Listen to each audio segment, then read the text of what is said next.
የኔ እኮ ጥያቄ ታሪክ ነው ሊያሳዩኝ የዕጣን መስዋዕት አይቀርም ነው ቢሉኝ የብሉይ ኪዳን ታቦት ላይ ወንድማችን እያዳመጥክ አሁን ይሄ ይኸው የሚያሳይህ አክሱም ውስጥ በዚህ ነው የሚቀደሰው እያልክ ነው።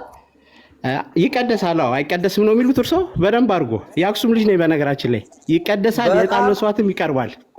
የዕጣን መስዋዕትም ይቀርባል። ይኸውልህ የዕጣን መስዋዕት ሲባል ይኸውልህ አንተ ያየኸው እንግዲህ ይቀርባል አይቀርብም፣ ቀድም አይቀርብም አሉ። አሁን ሊያብራሩልኝ ነው። ይቀርባል አይቀርብም? መጀመሪያ አዳምጠኝ። ይቀርባል አይቀርብም? ቀሲስ ይቀርባል አይቀርብም? የዕጣን መስዋዕት ይቀርባል አይቀርብም? አለበለዚያ ሚውት እናደርጋለን። አይ እርሶ ራሱ አይርጉ ሚውት ከማድረግና አንተ አዳምጠኝ። ለምሳሌ የአክሱም ጽዮን ያለው ታቦት መስዋዕት አይቀርብለትም? ለምሳሌ የዕጣን መስዋዕት አይቀርብም? አይሰዋበትም እንዴ? የዕጣን መስዋዕት አይቀርብም? ቀሲስ የለም የአዲስ ኪዳን መስዋዕት በደንብ አድርጎ ይቀርባል። የዕጣን መስዋዕት ይቀርባል። የአክሱም ጽዮን ያለው የዕጣን መስዋዕት ይቀርባል። ማውራውማ ግልጽ ነው። ቀሲስ ከአንድ ታላቁ አንድ እንትኑን ክፈተው፣ የቅድሙን የኦሪቱን ቃል ኪዳኑን ታቦት ክፈትለት በቪዲዮውን።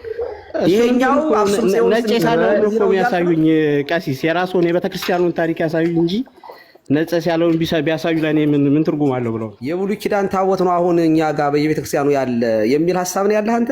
አልገባኝም። ጥያቄ ራሱ ከየት ነው የሚመጣው? አሁን ያለው ጽላቱ የኦሪቱ ጽላት አክሱም ውስጥ የለም ያለ ሰው የለም። አክሱም ውስጥ ቤተክርስቲያን ውስጥ ያለው ግን የአዲስ ኪዳን ታቦት ነው። በነገራችን ላይ መስዋዕት የሚሰዋው አክሱም ውስጥ ራሱ ማለት ነው እንጂ በኦሪቱ መስዋዕት አይሰዋም። እንድታውቀው ቅርሱ አለ እዚያ እንደ ታቦቱ በእጃችን ነው፣ የኛ ነው፣ በጣም የምንኮራበት ነው። ግን አክሱም ቤተክርስቲያን ውስጥ ግን በዚያ ግን መስዋዕት አሁን አይሰዋም። ይሰዋል ነው ያንተ ጥያቄ? ምንድን ነው እስኪ ንገረኝ። ከምንድን ነው ጥያቄ ከራሱ መነሻውን ማወቅ እፈልጋለሁ።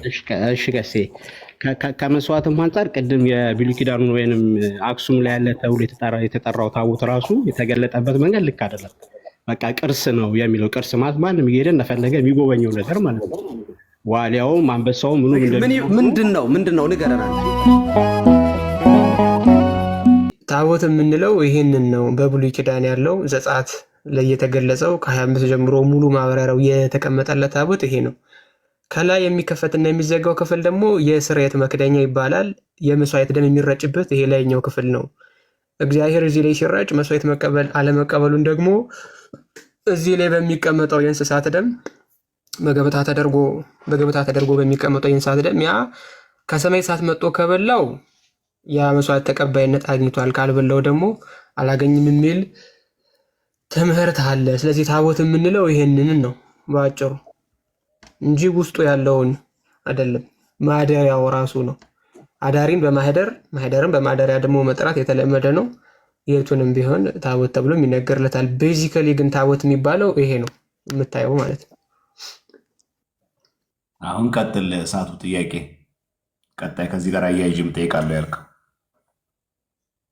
አይ አሁንም አልተመለሰልኝም። እሺ የአዲስ ኪዳኑን ታቦት ብለን የምንጠራው ጽላቱና ታቦቱ አንድ ላይ ነው ወይንስ በብሉይ ኪዳን ታቦት ተብሎ የተጠራውን ብቻ ነው በአዲስ ኪዳን ታቦት ብለን የምንጠራው?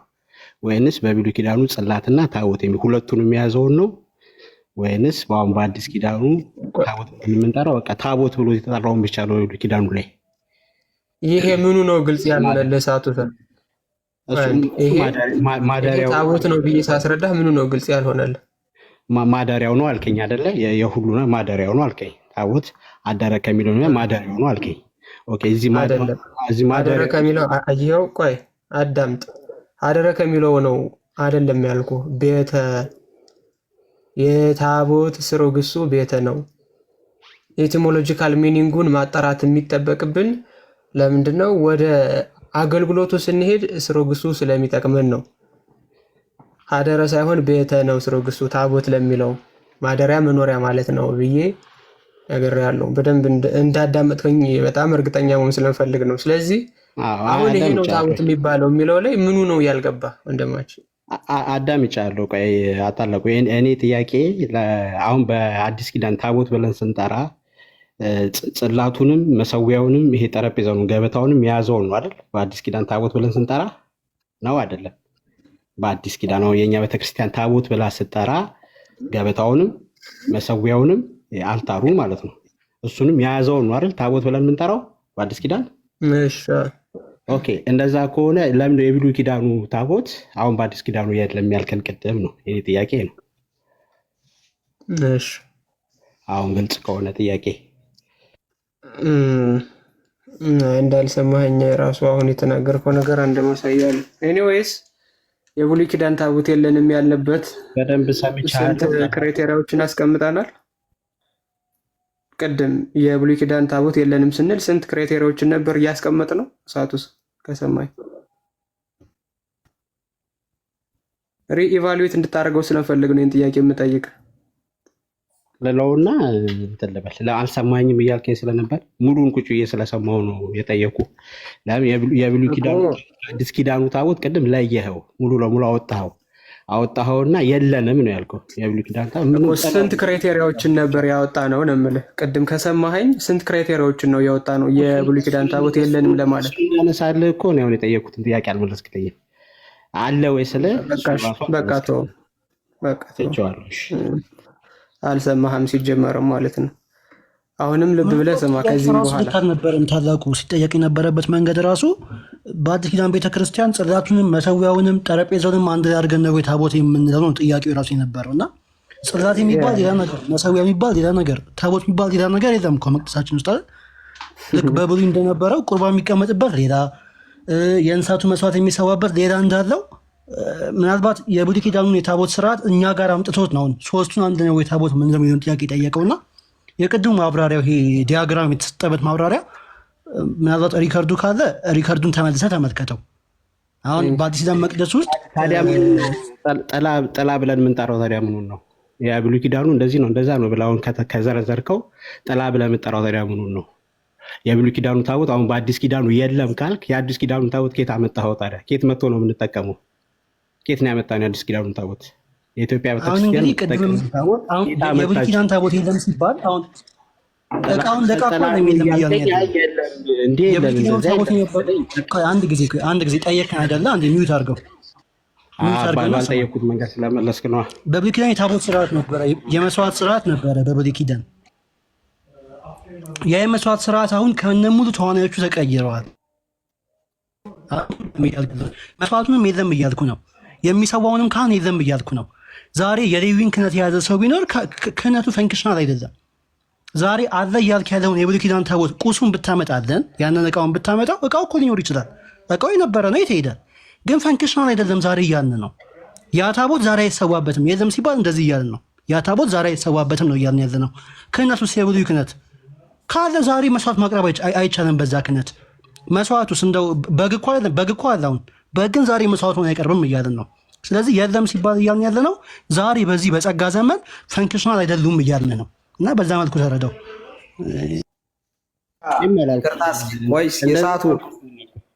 አንዴ ብቻ ታላቁ አንዴ ብቻ አሁን አንተ በጠየክበት መንገድ አንተ ባብራራው አልጠየኩም፣ እንደዛ አልጠየኩም። በተሳሳተ መልኩ ነው ያብራራው። ግን ክህነቱ የለም ካልክ ክህነቱ እስከ መጣ? ክህነቱ እየሰማ ነው። የአዲስ ኪዳኑ ክህነት ከየት መጣ? አይሰማም እንዴ? እኔ ድምፅ ዲያቆን ዘማርያም ተረጋጋ። ይኸውልህ አሁን የአንተ ስታንድ ምንድን ነው? ለምሳሌ እኔ አሁን ማወቅ የምንፈልገው የብሉይ ኪዳን ታቦት ነው አሁን እኛ ጋር በየቤተክርስቲያኑ ያለ የሚል ሀሳብ ነው ያለህ አንተ? አልገባኝም። ጥያቄ ራሱ ከየት ነው የሚመጣው? አሁን ያለው ጽላቱ የኦሪቱ ጽላት አክሱም ውስጥ የለም ያለ ሰው የለም። አክሱም ውስጥ ቤተክርስቲያን ውስጥ ያለው ግን የአዲስ ኪዳን ታቦት ነው። በነገራችን ላይ መስዋዕት የሚሰዋው አክሱም ውስጥ ራሱ ማለት ነው እንጂ በኦሪቱ መስዋዕት አይሰዋም። እንድታውቀው ቅርሱ አለ እዚያ እንደ ታቦቱ በእጃችን ነው፣ የኛ ነው፣ በጣም የምንኮራበት ነው። ግን አክሱም ቤተክርስቲያን ውስጥ ግን በዚያ ግን መስዋዕት አሁን አይሰዋም። ይሰዋል ነው ያንተ ጥያቄ? ምንድን ነው እስኪ ንገረኝ። ከምንድን ነው ጥያቄ ከራሱ መነሻውን ማወቅ እፈልጋለሁ። እሺ ቀሴ ከመስዋዕትም አንጻር ቅድም የብሉይ ኪዳኑን ወይንም አክሱም ላይ ያለ ተብሎ የተጠራው ታቦት ራሱ የተገለጠበት መንገድ ልክ አይደለም። በቃ ቅርስ ነው የሚለው ቅርስ ማለት ማንም እየሄደ እንደፈለገ የሚጎበኘው ነገር ማለት ነው። ዋሊያውም አንበሳውም ምንድን ነው ንገረን አንተ። ለምሳሌ የአክሱም ጽዮን ያለው ታቦት መስዋዕት አይቀርብለትም? ለምሳሌ የዕጣን መስዋዕት አይቀርብም? አይሰዋበትም እንዴ? የዕጣን መስዋዕት አይቀርብም? ቀሲስ የጦር መስዋዕት የለም ይቀርባል። የአዲስ ኪዳን መስዋዕት ኧረ ቀሲስ ተሳስተዋል። በደንብ አድርጎ ይቀርባል። የዕጣን መስዋዕት ይቀርባል። የአክሱም ጽዮን ያለው የብሉይ ኪዳን ታቦት ላይ ምንድን ነው? ከየት ነው የመጣው? የዕጣን መስዋዕት ይቀርባል። ማውራውማ ግልጽ ነው ቀሲስ። ከአንድ ታላቁ አንድ እንትኑን ክፈተው፣ የቅድሙን የኦሪቱን ቃል ኪዳኑን ታቦት ክፈትለት በቪዲዮውን። ይሄኛው አክሱም ጽዮን ነጭ ሳለውን እኮ የሚያሳዩኝ ቀሲስ የራስዎን የቤተክርስቲያኑን ታሪክ ያሳዩኝ እንጂ ነጭ ያለውን ቢያሳዩ ለእኔ ምን ትርጉም አለው ብለው የኔ ቤተክርስቲያን ታሪክ ነው ሊያሳዩኝ። የዕጣን መስዋዕት አይቀርም ነው ቢሉኝ የብሉይ ኪዳን ታቦት ላይ ወንድማችን እያዳመጥክ አሁን ይሄ የሚያሳይህ አክሱም ውስጥ በዚህ ነው የሚቀደሰው እያልክ ነው። ይቀደሳል። አይቀደስም ነው የሚሉት እርሶ? በደንብ አድርጎ የአክሱም ልጅ ነኝ በነገራችን ላይ። ይቀደሳል። የዕጣን መስዋዕትም ይቀርባል። የዕጣን መስዋዕትም ይቀርባል። ይኸውልህ የዕጣን መስዋዕት ሲባል ይኸውልህ አንተ ያየኸው እንግዲህ ይቀርባል አይቀርብም፣ ቅድም አይቀርብም አሉ። አሁን ሊያብራሩልኝ ነው። ይቀርባል አይቀርብም? መጀመሪያ አዳምጠኝ። ይቀርባል አይቀርብም? ቀሲስ ይቀርባል አይቀርብም? የዕጣን መስዋዕት ይቀርባል አይቀርብም? አለበለዚያ ሚውት እናደርጋለን። አይ እርሶ አያርጉ ሚውት ከማድረግና አንተ አዳምጠ። ይኸውልህ አሁን ይኸውልህ አንተ ይሄ ማይጠንት ማለት ዝቦቱ እየተባለ በቅዳሴ አኮቴተ ቁርባን ሲቀደስ የሚታጠነው ማይጠንትና ጸበል ቦታ ይታጠናል እኮ። ማይጠንትማ ጸበል ቦታ ይታጠናል፣ ንዋየ ቅድሳት ይታጠናል፣ ይሄ ደጀ ሰላም ይታጠናል።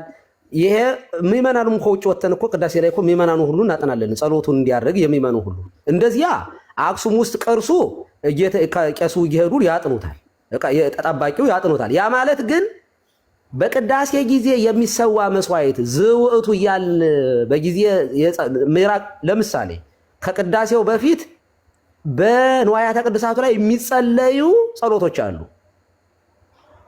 እነዚህ በታቦቱ ላይ ማይጠንቱ መንበሩ ላይ ተቀምጦ ዕጣኑ እግዚአብሔር አብ፣ እግዚአብሔር ወልድ፣ እግዚአብሔር መንፈስ ቅዱስ ተወከፍ ለነ ዘንተ ዕጣነ ንጹሐ ወዘንተ መስዋዕተ ወዘንተ ማይቶተ ወዘንተ ጸሎተ እየተባለ አይርጎተ ዕጣን አለ አበውለከ እየተባለ በቅዳሴ የሚደረገው ያ ስርዓት ግን ለኦሪቱ የሚፈጸም አይደለም። አንደኛ ጸሎቱ ራሱ እግዚእነ ኢየሱስ ክርስቶስ ዘተወልደ ማርያም ቅድስት ድንግል እየተባለ ነው የሚባለው። ነገር ግን ንዋየ ቅድሳት ስለሆነ ውጭ ላይ ይሄ ንዋየ ቅድሳቱን እየሄዱ ያጥኑት ይሆናል። ያ ማለት ግን አክሱም ጽዮን ይሄ ግን አይቀደስበትም። 100% ነው የምነግራችሁ። እዚህ ታቦት ላይ መስዋዕት አክሱም ውስጥ አይሰዋም። የታቦተ ጽዮን ውስጥ ቤተክርስቲያን ውስጥ ያለው የሐዲስ ኪዳን ታቦት ነው። መስቀሉ ያለበት ስቅለቱ ያለበት የትኛውም ቤተክርስቲያን የሚቀደስበት የትኛውም ቤተክርስቲያን እንጂ በኦሪቱ ታቦት ላይ አንደኛ እንደምታውቁት ይህንን የሚያክል መንበሩን እኮ ነው እኮ በጣም ቀላል ነገር አይደለም። ለእንትንም አይደለም እንዴ መንበሩ ፊት ለፊት ታዩታላችሁ። መንበሩ አክሱም ጽዮን ቤተክርስቲያን ስትገቡ መንበሩ ላይ ምን አለ? ታቦቱ አለ። ታቦቱ ላይ ጽዋው ተቀምጦ ታያላችሁ። ይሄንኛውን ፎር ኤቨር ነው የማታዩት። ሲጀመር ማንም ገብቶ አያየውም። ባይዘው ይሄንን ማንኛውም ሰው መግባት የሚጠብቀው ብቻ ነው የሚጠብቀው እንጂ ፓትርያርኩ ራሱ ሄደው መግባት አይችሉም፣ ማየት አይችሉም። ባይዘው ምክንያቱም ቅርሱ ቅርሳችን ነው። ስንት የሚፈልገው በዓለም ላይ የሚፈለግ ነገር ነው። እንጠብቀዋለን። እና ይሄ ወንድማችን እንግዲህ እዚያ ነው ቅዳሴው ያለ። በነገራችን ላይ አንድ ይችን ብዬ ልጨርስ። እኛ ታቦት አለን፣ ሌሎቹ የላቸውም፣ ግብጾቹ እንዲህ ያለ ፉከራ ነው። ትክክል አይደለም እንዴ! አይበለውና ኤርትራ ከኢትዮጵያ ተገንጥላ ራሷን የቻለች ሀገር ሆናለች። እና ኤርትራውያን አክሱም ጽዮን ነበሩ፣ ታቦቱ የጋራችን ነበረ። ከኢትዮጵያ ስለተገነጠሉ አሁን እነሱ ታቦት የላቸውም ልንለው አይበለውና እንደው መድኃኒዓለም ያድርገውና ትግራይ ራሷን የቻለች ሀገር ብትሆን እያንዳንዳችሁን ታቦት የለንም። ስለዚህ እኛ እንደ ሌሎቹ አሁን እንደሚፎከርባቸው በእኛ ላይ እንዲፎክሩ እያመቻቻችሁ እንደሆነ ታውቃላችሁ። አያረገውም እንጂ። ስለዚህ እንዲያው ቢያረገው እንኳ እንደ ቅርስ ነው፣ የጋራ ታሪካችን ነው፣ እንደ ታሪክ እንይዘዋለን። ከዛ በተረፈ ግን አክሱም ጽዮን ከእንጦጦ ማርያም ወይም ከእንጦጦ ጽዮን በምንም አትለይም። በቤተክርስቲያን በድንኳንም ትሁን በጭቃም ይሁን በወርቅም ትሰራ ቤተክርስቲያን ክብሯ ክርስቶስ ነው። ልዩነት ብልጫ የለም። በመስዋዕታችንም ልዩነት የለም። በታቦቱም አንድ አይነት ነው እና ይሄ ዝም ብሎ ይሄ የማይሆን እንትን ነገር ማምጣት ትክክል አይደለም። እና አይቀደስበትም። ምናልባት በዚህ አጋጣሚ አይቀደስበትም። በዚህ ቅዳሴ የለም። ቀሲስ በእኛ ንግግር ተሰናክለው እንዳይሆን የአዲስ ኪዳን ማን ነው የብሉይ ኪዳን ታቦት የለንም ስንል ቅድም ክራይቴሪያዎቹን አስቀምጠናል። አሁንም በደንብ አድርጋችሁ ስሙ። ምናልባት አሁን ታቦተ ጽዮን የአዲስ ኪዳን መስዋዕት አይሰዋባትም ምናምን ሲባል ክብሩ የተቀነሰ ወይ ታቦተ ጽዮን የተናቀች ወይም ደግሞ አክሱም ትንሽ ክብሯ ዝቅ ያለ ምናምን መስሎት ሊሆን ይችላል። ክብሯ ዝቅ የሚል የብሉይ መስዋዕት ቢሰዋባት ነው። በነገራችን ላይ እሺ፣ ክብሯ ዝቅ የሚል ወደ አዲስ ኪዳን አልተሻገረችም ቢባል ነው። አክሱም የምትሰንፈው አክሱም ክብሯ የሚዋረደው አሁንም በብሉይ ያለች ቢባል ነው። አዲስ ኪዳን የክብሩ ሁሉ ባለቤት ወደሆነ ወደ ክርስቶስ የምንሄድበት እንጂ ወደ ኦሪት ፍየልና ደም የምንመለስበት አይደለም። ስለዚህ አሁን የብሉይ ኪዳን ታቦት የለንም ያልን በስንት ነገሮች ነው? መጀመሪያ ክህነቱ፣ ሁለተኛ መስዋዕቱ፣ ሶስተኛ አገልግሎቱ።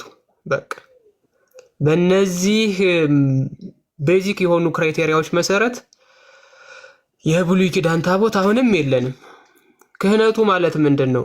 በኦሪቷ ውስጥ ገብተው የሚያገለግሉ ካህናት የሌዊ ዘሮች ብቻ ናቸው። አሁን ግን ያ ቀርቷል። ሁለተኛ መስዋዕቱ ራሱ የጥጃና የፍየል ነው ብሎ ቅድም የዕብራውያን መልእክት ምዕራፍ 9 ላይ ተመልክተናል። አሁን መለኮታዊ ስጋና ደም ነው የሚፈተተው።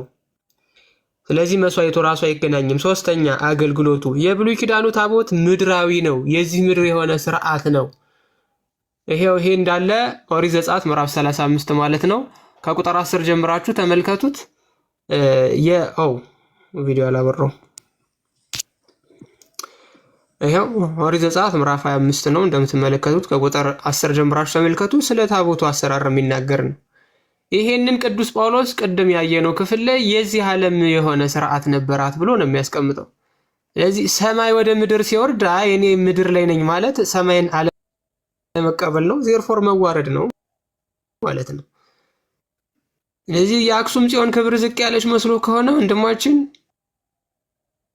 ክብሯን ዝቅ የምታደርገው እንደውም ወደ አዲስ ኪዳን ሳትሻገር በዛው ቀርታለች የሚል ሀሳብ ካለህ ነው። ሁለተኛ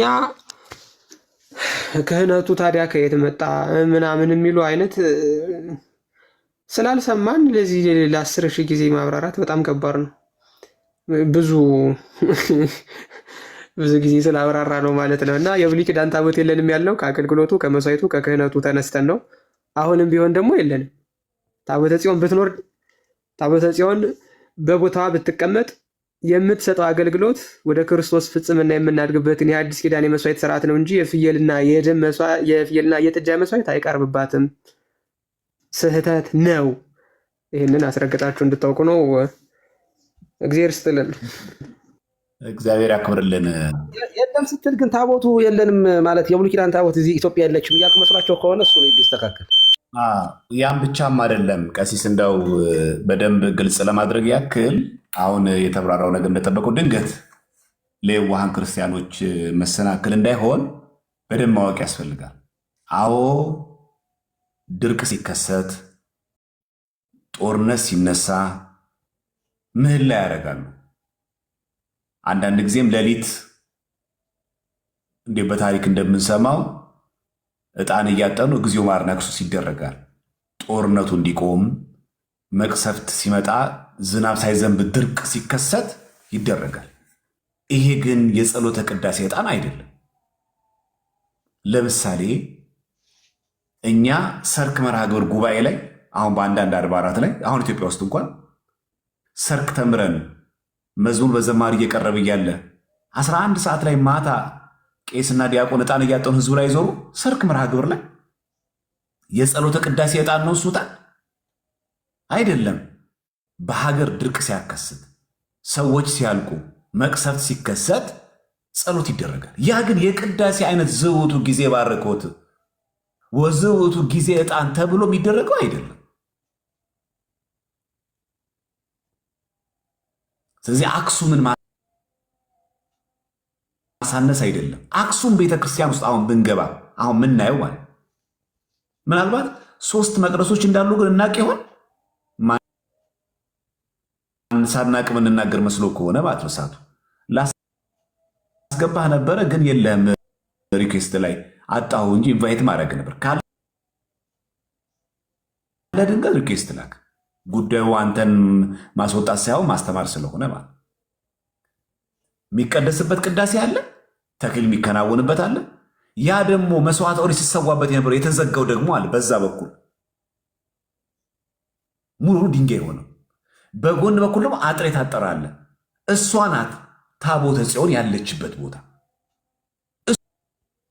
እሱ ውስጥ ቅዳሴ አይቀደስም። አንድ ጠባቂ ያለው አሁን የሚጠብቅ ምክንያቱም ብዙ አጥፊ፣ ብዙ ሰላይ፣ ብዙ እሷ የሚነጠቅ ስላለ እሷ ናት እዛ ጋር። ያ ግን ክብ ሆኖ ብዙ ጊዜ ቅዳሴ የሚቀደስበት ታቦት የሚወጣው ግን የአዲስ ኪዳን ታቦት ነው። ቅዳሴ የሚቀደስበት አህዱ የሚባልበት ስጋው ደግሞ የሚፈተትበት የአዲስ ኪዳን አጥር ታጥራ ብቻዋን ያለችበት ታቦት ያለችበት። በዛ በኩል ብቻውን ሴቶች የማይገቡበት የተባለው ደግሞ መስዋዕት ኦሪት ሲሰዋበት የነበረች አክሱም ጽዮን ቤተክርስቲያን ስቲል አሁን ድረስ አለች። መግቢያ ስለማላውቀው ነው። አክሱም ውስጥ ሌላ ቤተክርስቲያን የለም እንዴ? ከተማ ውስጥ ሌላ ቤተክርስቲያን አለ? ብዙ የቅዱስ ያሬድ አለ እዛው አጠገብ ገሪማ። ስለዚህ ታቦቱ ያ የኦሪቱ ታቦት እየዞረ ነው በእንደዚያ ሁሉ አይነት ክርስቲያን የሚቀደሰው። አየህ እዚያው እኮ ተበላለጠ የአንዱና የአንዱ እዚያ እሱ ላይ ብቻ አይኑን ተክሎ የወንድማችን ሌሎቹ ቤተክርስቲያን የሚቀድስ ቅዳሴ ሌላ ነው ማለት ነው። አየህ ለዛ ስለዚህ ምንድነው አሁን የተፈለገው መሰረታዊ ጉዳይ ወንድማችን የተዛባ ምልከታ ኖሮ እንዳይሆን በአክሱም ጽዮንም ቅዳሴው የሚቀደሰው ስጋው ደግሞ የሚቀርበው ተክሊል ሲኖር በጋብቻ የሚያገባ ሰው ሲኖር ክርስትና ሲኖር የምታነሳው በሐዲስ ኪዳኑ መስዋዕት የሐዲስ ኪዳኑን ታቦት አቅርባ ነው። በአጭር ቃል ምንድነው ልዩነቱ? ፈንክሽን አይደለም ማለት ነው። አሁን ሌዋውያን አሉ። አሁንም እኮ ሳይዋያን ሌዋውያን እኮ አሉ። ክህነት ግን ትክክለኛ የሚያሰኘው በሐዲስ ኪዳን ሌዊ ክህነት ብቻ ሲሆን መስፈርቱ ምንድነው? ጥንት ዘመን ሌዋዊ ካህን መሆን አለብህ። ያውም ደግሞ የበኩር ልጅ ሆን ሊቀ ካህናት፣ ሌላ ደግሞ የበኩር ካለ ነው 2/3 ልጅ ከሆነ ደግሞ ካህን ነው የሚሆን። ሊቀ ካህናት ለመሆን የሌዊ ልጅ ሆኖ የበኩር መሆን አለበት። 2ኛ 3ኛ ልጅ ምን እንደሚሆን ነው? የሌዊ ልጅ ነው ካህን መሆን ይችላል፣ ግን ሊቀ ካህናት መሆን አይችልም። ሊቀ ካህናት ለመሆን የበኩር ልጅ መሆን አለበት። አሁን በአዲስ ቀን ይሰራል። የግድ ካህን ለመሆን ሌዊ መሆን ወግን ይጠበቅብናል። የግድ ግን ምንድን መሆን ያለብን? ያ ክህነት ከሐዋርያት የተገኘ ክህነት መሆን ግን አለበት። ፈንክሽን አይደለም አገልግሎት ያለው ከዚህ አንጻር። ያኔ የሌዊ ክህነት ብቻ መሆንን ግድ ይጠይቅ ነበር። አሁን ግን የሌዊ ክህነት መሆኑ ግድ አይጠይቅም። የሌዊ ክህነት ኖሮት አንድ ሰው ያ ማለት የሌዊ ወገን ሆኖ ከሌዊ ዘር ተወልዶ የበኩር ልጅ ቢሆንም ቅሉ የሐዋርያት አይነት ስልጣን ክህነት ከሌለው ገብቶ መቀደስ ስጋ ወደ መቀረች አይችልም። አይችሁ እነዛ ካህናት አሁን ድፍረት የላቸው የተባለው ለዚህ ነው። ከሌዊ ወገን ውጭ ሆነ ያ ማለት ከ12ቱ የእስራኤል ነገዶች አንዱ ሌዊ ነው። ሌሎቹ መቀደስ አይችሉም። አሁን ይችላሉ። ክርስትናውን ከተቀበሉት ጥምቀት ከተቀበሉ በሐዋርያት የሚገኝ ክህነት ከተቀበሉ አሁን የብሉይ ኪዳኑስ የግድ የሌዊ ወገን መሆን አለብህ የግድ የበኩር ልጅና የካህን ዘር መሆን አለብህ የሚለው አሁን አይሰራም። አቅራቢው ሁለተኛው የሚቀርበው መስዋዕትስ የግድ የበግ መስዋዕት መቅረብ ነበረበት። ነውር የለበት፣ ፀጉሩ ያልተጀረጀረ፣ ጥፍሩ ያልተጀረጀረ፣ ፀጉሩ ያላረረ ይቀርባል። ምን ማለት ነው? ማለት ወንድ በግ ማለት ነውር የለበት ማለት ከሴት በግ ጋር ግንኙነት ያላደረገ ድንግል በግ ይቀርብ ነበር። በሐዲስ ኪዳንስ ይሄ ቀርቷል። ቅድም ምን ቀረ? ሌዊ ወገን መሆኑ ዘር መጠየቁ ቀረ። ሁለተኛ መስፈርቱ የነበረው ምንድን ነው? የሌዊ ወገን መሆን። አሁን ግን መስፈርቱ ምንድን ነው? የሐዋርያት ክህነት። አማራም ይሁን ኦሮሞም ይሁን ኢትዮጵያም ይሁን ቻይናም ይሁን ሱንዳይም ይሁን የሐዋርያት ክህነት ያለው በቤተክርስቲያን ውስጥ ያለፈ በሚስጥራት ሁሉ ያለፈ ከሆነ ይህን ያገኛል። ያ አሁን ፈንክሽን አለም። እኔ እኮ ሌዊ ወገን ነኝ፣ እኔ እኮ የበኩር ልጅ ነኝ፣ አሁን ቅድስተ ቅዱሳን ውስጥ ገብቼ በታቦቱ ነካለሁ መስዋዕት አቀርባለሁ ቢል ስጋው ደግሞ መንካት አይችልም፣ አይሰራም። አሁን በግ ክህነቱ ሰውዬው ውስጥ ደግሞ አይ ማቀርበው በግ ነው ማለት አይችልም፣ በጉ አይሰራም። ሁለተኛ ቅድም ያልነው በታቦቱ ለምን ይሰዋ ነበረ? ምን ይቀርብ ነበረ? ደሙ የምን እንደሚፈሰው የእንስሳ ደም። አሁንስ አይሰራም። ለምን እንደሚፈሰው ስጋው ደሙ ምን ይቀርባል? ይፈተትበታል። ስለዚህ አገልግሎቱ አንድ፣ ሁለተኛ አቅራቢው ሁለት፣ የሚቀርበው ነገር ሶስት። እነዚህ ሁሉ አሁን አይሰሩም እንጂ እችኛዋ ታቦተ ጽዮን አክሱም ጽዮን ላይ የለችም አይደለም። አክሱም ጽዮንም ቢሆን ራሱ የሚቀደሰው በሐዲስ ኪዳን ታቦት ነው። የሚቀርበውም ያ ነው። ዕጣን ሲታጠን ካየን፣ ካህን ገብቶ እዛ ሲጸልይ ብናይ፣ ይሄ የሚደረግበት ምክንያት የሐዲስ ኪዳን ታቦት ለመተካት ተብሎ አይደለም። መቅሰፍት ሲነሳ፣ ድርቅ ሲነሳ የሙሴ አምላክ ከእስራኤላውያን ለእስራኤላዊ ዘሥጋ የተገለጥክ አምላክ ለእኛም ተገልጠ በሀገራችን ችግሩን፣ ጦርነቱ፣ ረሃቡን፣ ሰቆቃውን፣ ቸነፈሩን አረቅልን ብሎ ሊጸልዩ ይችላል። ጸሎተ ቅዳሴ መስዋዕተ ወንጌል ግን አይሰዋበትም። በደንብ ደግመዋለሁ። መስዋዕተ ወንጌል የሆነው ሥጋ ወደሙ ግን አይሰዋበትም። መስዋዕተ ወንጌል የሆነው ሥጋ ወደሙ ግን አይፈትትበትም፣ ለምዕመኑ አይቀርብበትም። ታቦተ ጽዮን ግን አክሱም ጽዮን አለች? አዎ አለች። እናምናለን፣ እንታመናለን። ይሄ ማለት ግን አጠገቡ እኮ አለ እኮ የቅዱስ ያሬድ ቤተክርስቲያን አክሱም ውስጥ። የአባ ገሪማ እኮ ገዳም እኮ አለ። የአቡነ ጴንጤሎን ገዳም። ይሄ አክሱም ጽዮን ውስጥ አክሱም ከተማ ውስጥ ያሉ ናቸው በቅርብ አቅራቢያ። የአቡነ ሊቃኖስ ገዳም እኮ አለ እዛ። እነዚህ ሁሉ ምንድናቸው? ተስዓቱ ቅዱሳን። እያንዳንዳቸው አብያተ ክርስቲያናት ገዳማት ያላቸው በሙሉ ምንድናቸው? የሐዲስ ኪዳን ታቦት የሚሰዋባቸው የሐዲስ ኪዳን መስዋዕተ ወንጌል የሆነውን የወልደ እግዚአብሔር ሥጋ ወደሙ ነው የሚፈተትበት ለማለት ነው ባጭሩ እንጂ አቃለን መስሎ ከሆነ ታቦተ ጽዮን የለም ለማለት ፈልገን መስሎ ከሆነ እንዳትስት ለማሳሰብ ነው። መምህር በረከት ምናልባት የሚጨምሩልን በደንብ አድርገው ካለ። አይ በጣም ጥሩ ተብሏል ዘማርያም። ያው በቤተ ክርስቲያናችን ዕጣን እኮ ለክብርም በስዕላትም በተለያየ መንገድ ይታጠናል። ቅድም ቀሲስም እንዳሉት ወንድማችን ግን በታቦተ ጽዮን ላይ የዕጣን መስዋዕት በብሉይ ኪዳኑ ስርዓት እየቀረበ ነው ብሎ የሚያምን ከሆነ በአዲስ ኪዳኑ ታቦት ላይ ደግሞ በቅዳሴ ሰዓት ዕጣን ይታጠናል። ስለዚህ ቤተ ክርስቲያን በብሉይ ኪዳን ስርዓትም በአዲስ ኪዳን ስርዓትም ሁለት አይነት የዕጣን መስዋዕት ታቀርባለች ሊባል ነው። ሁለት የብሉይና የአዲስ ኪዳን ስርዓት በአንድ ጊዜ ጎን ለጎን እየቀጠለ ነው ብሎ ሊያስብ ነው? እንዴት ነው? እንደዛ አይሆንም እኮ። ዕጣን እኮ አሁን በአዲስ ኪዳን ታቦት ይቀርባል እንደሚታወቀው ካህናት፣ ቅድም ቀሲስም እንዳሉት። ምክንያቱም ከእግዚአብሔር ለፍጥረቱ በኩራት መልካም መዓዛ ማቅረብ፣ ህብስቱንም ወይኑንም እኮ እነ ቅዱስ ኢሬኔዎስ ከፍጥረት ወስደን ለእግዚአብሔር እናቀርበዋለን፣ እግዚአብሔር ስጋውና ደሙ አድርጎ ይሰጠናል ይላሉ።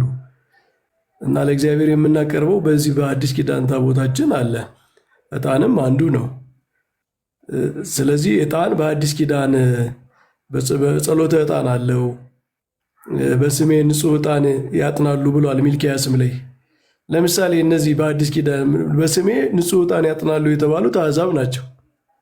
መቼም አሁን ለምሳሌ በአሕዛብ ያሉ አብያተ ክርስቲያናት በግብፅም በሮም በሁሉም ያሉት ዕጣን ያጥናሉ በትንቢቱ መሰረት ማለት ነው። እነ የሐዋርያውያን አፖስቶሊክ ፋዘርስ በአብዛኛው ቤተክርስቲያን ዕጣን የሚታጠንበትን ምክንያት ሲናገሩ ሚልክያስ ትንቢትን ይጠቅሳሉ። ነቢዩ ሚልክያስ በስሜ ዕጣንን ያጥናሉ ብሎ እግዚአብሔር ተናግሯልና ብለው እና በሁሉም አብያተ ክርስቲያናት ዕጣን ይታጠናል። ስለዚህ ሁሉም አብያተ ክርስቲያናት በብሉይ ኪዳን የታቦት ስርዓት በብሉይ ኪዳን የክህነት ስርዓት ነው የሚያጥኑ ልንል ነው? አይደለም። የእኛ ብቻ ስላልሆነ ማለት ነው። ዕጣን እኛ የታቦተ ጽዮን በእኛ ስላለች ብቻ አይደለም ዕጣን የሚታጠነው። በሁሉም ትራዲሽናል አብያተ ክርስቲያናት ከጥንት ቤተ ክርስቲያን ስርዓታቸውን የሚመዙ አብያተ ክርስቲያናት ሁሉ ዕጣን ያጥናሉ እና ያኛው አርጊመንት አያስኬድም ማለት ነው። ምናልባት ግን የአዲስ ኪዳን የብሉይ ኪዳን ታቦት የለንም ሲባል የአዲስ ኪዳን ታቦት ከብሉይ ኪዳን ጋር ምንም አይነት ግንኙነት የለውም፣ ታሪካዊ ግንኙነት የለውም፣ የጥላና የአካል ግንኙነት የለውም፣ የሚያገናኘው ሚስጥር የለም ምናምን አይነት መልእክት እያስተላለፍን አይደለም። የተለወጠ ነገር አለ፣ ያደገ ነገር አለ፣ ወደ ፍጻሜ የመጣ ነገር አለ፣ ከፍ ያለ ነገር አለ። መስዋዕቱ ተቀይሯል፣ ክህነቱ ተቀይሯል፣ ከፍ ብሏል የሚል እንጂ ማለት የአዲስ ኪዳን የክህነት ስርዓት የአዲስ ኪዳን የቤተ መቅደስ ስርዓት ከዜሮ ነው የጀመረው። በቃ ብሉይ ኪዳን ጋር ምንም አይነት ሊንክ የለውምማ አላለም እኮ እንደዛ አይባልም። ቅድም ታላቁ እያወጣ ታዲያ የብሉይ ኪዳንን ቤተ መቅደስ ሲያሳይ የነበረው ለምንድን ነው? ንዋያተ ቅድሳቱን ዘርዝሮ ሲያሳይ ነበር። እኛ የምንቃወመው በዚያው የቆመ ነገር የለም ነው። እዛ ላይ ቆሞ የቀረ ነገር የለም። አዲስ ኪዳን ሲመጣ የተቀየረ ነገር አለ። መስዋዕቱ ተቀይሯል፣ ምስጢሩ ተቀይሯል፣ ክህነቱ ተቀይሯል። ኢቭን የሚከብርበት ስርዓት እንኳ ተቀይሯል። የአዲስ ኪዳንን ታቦት በብሉይ ኪዳን ክህነት ማክበር አይቻልም። አሁን አዲስ ክህነት አለ። ጳጳሳቱ እንኳ ታቦቱን የሚባረኩት የአዲስ ኪዳኑን ታቦት በአዲስ ኪዳን በክርስቶስ ክህነት ነው። እንደ መልከ ጼዴቅ ስርዓት ለዘላለም ካህን በተባለበት በዘላለም ክህነት እንጂ በዘር ይተላለፍ በነበረው በብሉይ ኪዳን አይነት በአሮን ክህነት አይደለም። ስለዚህ የተቀየረ ነገር አለ እንጂ ከብሉይ ኪዳን ጋር ምንም ግንኙነት የሌለው በቃ የተቆራረጠ አይነት አይደለም። እንደዚህ አይነት መልክ አሰጥተው የተረዱ ካሉ ብዬ ነው። እግዚአብሔር ስትልኝ ዘማሪ። እሺ እግዚአብሔር ያክብርልን መምህር፣ ቃል ተሰማልን። በደንብ የተብራራ ይመስልኛል። አሁን ግልጽ ከሆነ ለሁላችን፣ በተለይ ደግሞ በተለይ አክሱም ጽዮን ሄዳችሁ ሰዎች ካላችሁ በደንብ ታውቁታላችሁ። ይሄን በቃ ልዩነት በደንብ ታዩታላችሁ። ራሳቸው አስጎብኞቹ ራሱ እዛ ያሉትን ካህናት ይነግሯቸዋል። ታቦተ ጽዮን ያለችበትን ቦታ፣ ቤተ መቅደሱ ምን እንዳለ፣ ጥንት ሲሰዋበት የነበረው መስዋዕተ ኦሪት ሲሰዋበት የነበረው መቅደስ እዛው ሶስቱም እዛ ያሳዩቸው። እዚህ ጋር ሴቶች ማለፍ አይችሉም ብሎ በደንብ አክቶ ነግሯቸው፣ በደንብ አክቶ ይነግሯቸው። የታጠረ ቦታ ላይ በደንብ ያስረዷቸው። አክሱም ጽዮን እኮ መጎብኘት በአካል ያሳየ ሰው እዛው በደንብ አክቶ ያስረዱናል። ከውጭ እንኳን ራሱ ማለት ብናየው የበለጠ ግልጽ ይሆናል። መሰናክል እንዳይሆን በትህትና መመለስ ስላለብን ነው። የእውቀት ጉዳይ ሲሆነ በእውቀት ግን ጠፍቷል። እሳቱ የት እንደገባ አላወቅኩም።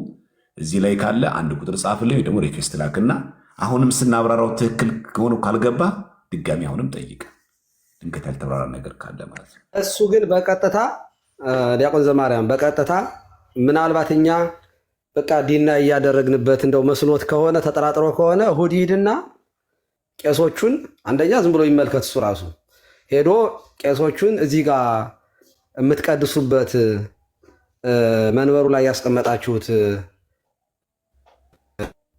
የቃል ኪዳኑ ታቦት የኦሪቱ ነው ወይንስ በሁሉም አብያተ ክርስቲያናት የሚቀደስበት የአዲስ ኪዳን ታቦት ነው ብሎ ይጠይቅ። በቃ ይህን ብቻ ከጠየቀ በቂ ነው። አይ እኛ በኦሪቱ ነው የምንሰዋ ካሉት ሌላ ጊዜ መጥቶ ይጠይቀናል። ሁለተኛ እንደዚያ ከተባለሽ ከጎረቤታችን ያሉት እነ ቅዱስ ያሬድ ቤተክርስቲያንስ በየትኛው ታቦት ነው የሚቀድሱት? ስለዚህ አሁን አክሱሟ በዚህ ከቀደሰች ያኛው ደግሞ በዚህ ከቀደሰ መቀደሻው የተለያየ ነው ማለት ነው። ታቦቱ ደግሞ የትኛው ይበልጣል ብሎ ራሱ ይጠይቅ እና ከዛ በኋላ መጥቶ ከኛ ጋር ማውራት ይችላል። አለበለዚያ ፖለቲካ ነው የሚሆነው። ጥሩ አይደለም። ቴንኪው። እሺ እግዚአብሔር ያክብርልን። እሺ ሌላ ሰው አለ? ማርያማዊት ሞዴሬተርን ስለሳትሽ ብፈልግ ሞዴሬተር ላይ አጣውሽ። ፎሎ ባክ መልሽ የልሻለሁ ግን አጣውሽ። ለዛ ነው እንጂ ሞዴሬተሮች ዛሬ የት እንደጠፉ እንጃ። አንድ መላኩ ብቻ መሰለኝ ያለው። ቴዲ ቅርታ እንግዲህ ቄስ ናት ብለዋል። አጉዥ የምሰኛቸው ሰዎች አሉ። ስልጣን ይሰጠኝ። አዎ እንዴ በደንብ ነው እንጂ አሉ፣ በጣም ብዙ ሰዎች አሉ ነው። ዛሬ ነፃ ወጥተሻል እኮ ዛሬ።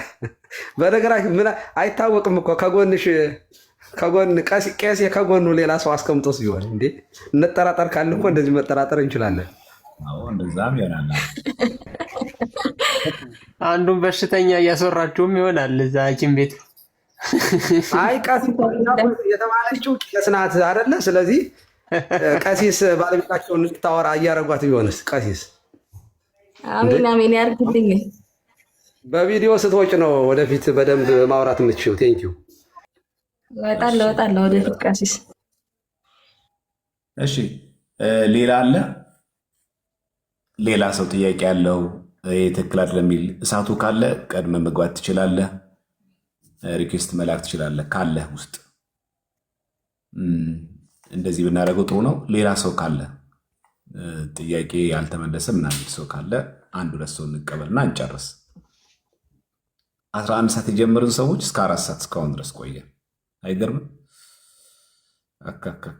በጣም ቆየን። በጣም እሺ ጥሩ ነው።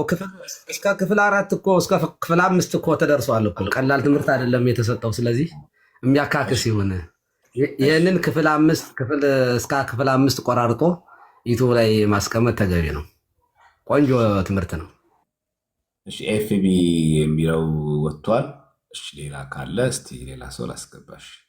ጥያቄ ያለው ሰው ብቻ እባካችሁ፣ ጥያቄ ያለው ሰው ብቻ የምትሰሙ ከሆነ ማለት ነው። ጥያቄ ያለው ሰው ብቻ። እሺ ማስተርፒስ እሺ ጤና ይስጥልኝ፣ ሰላም ብያለሁ።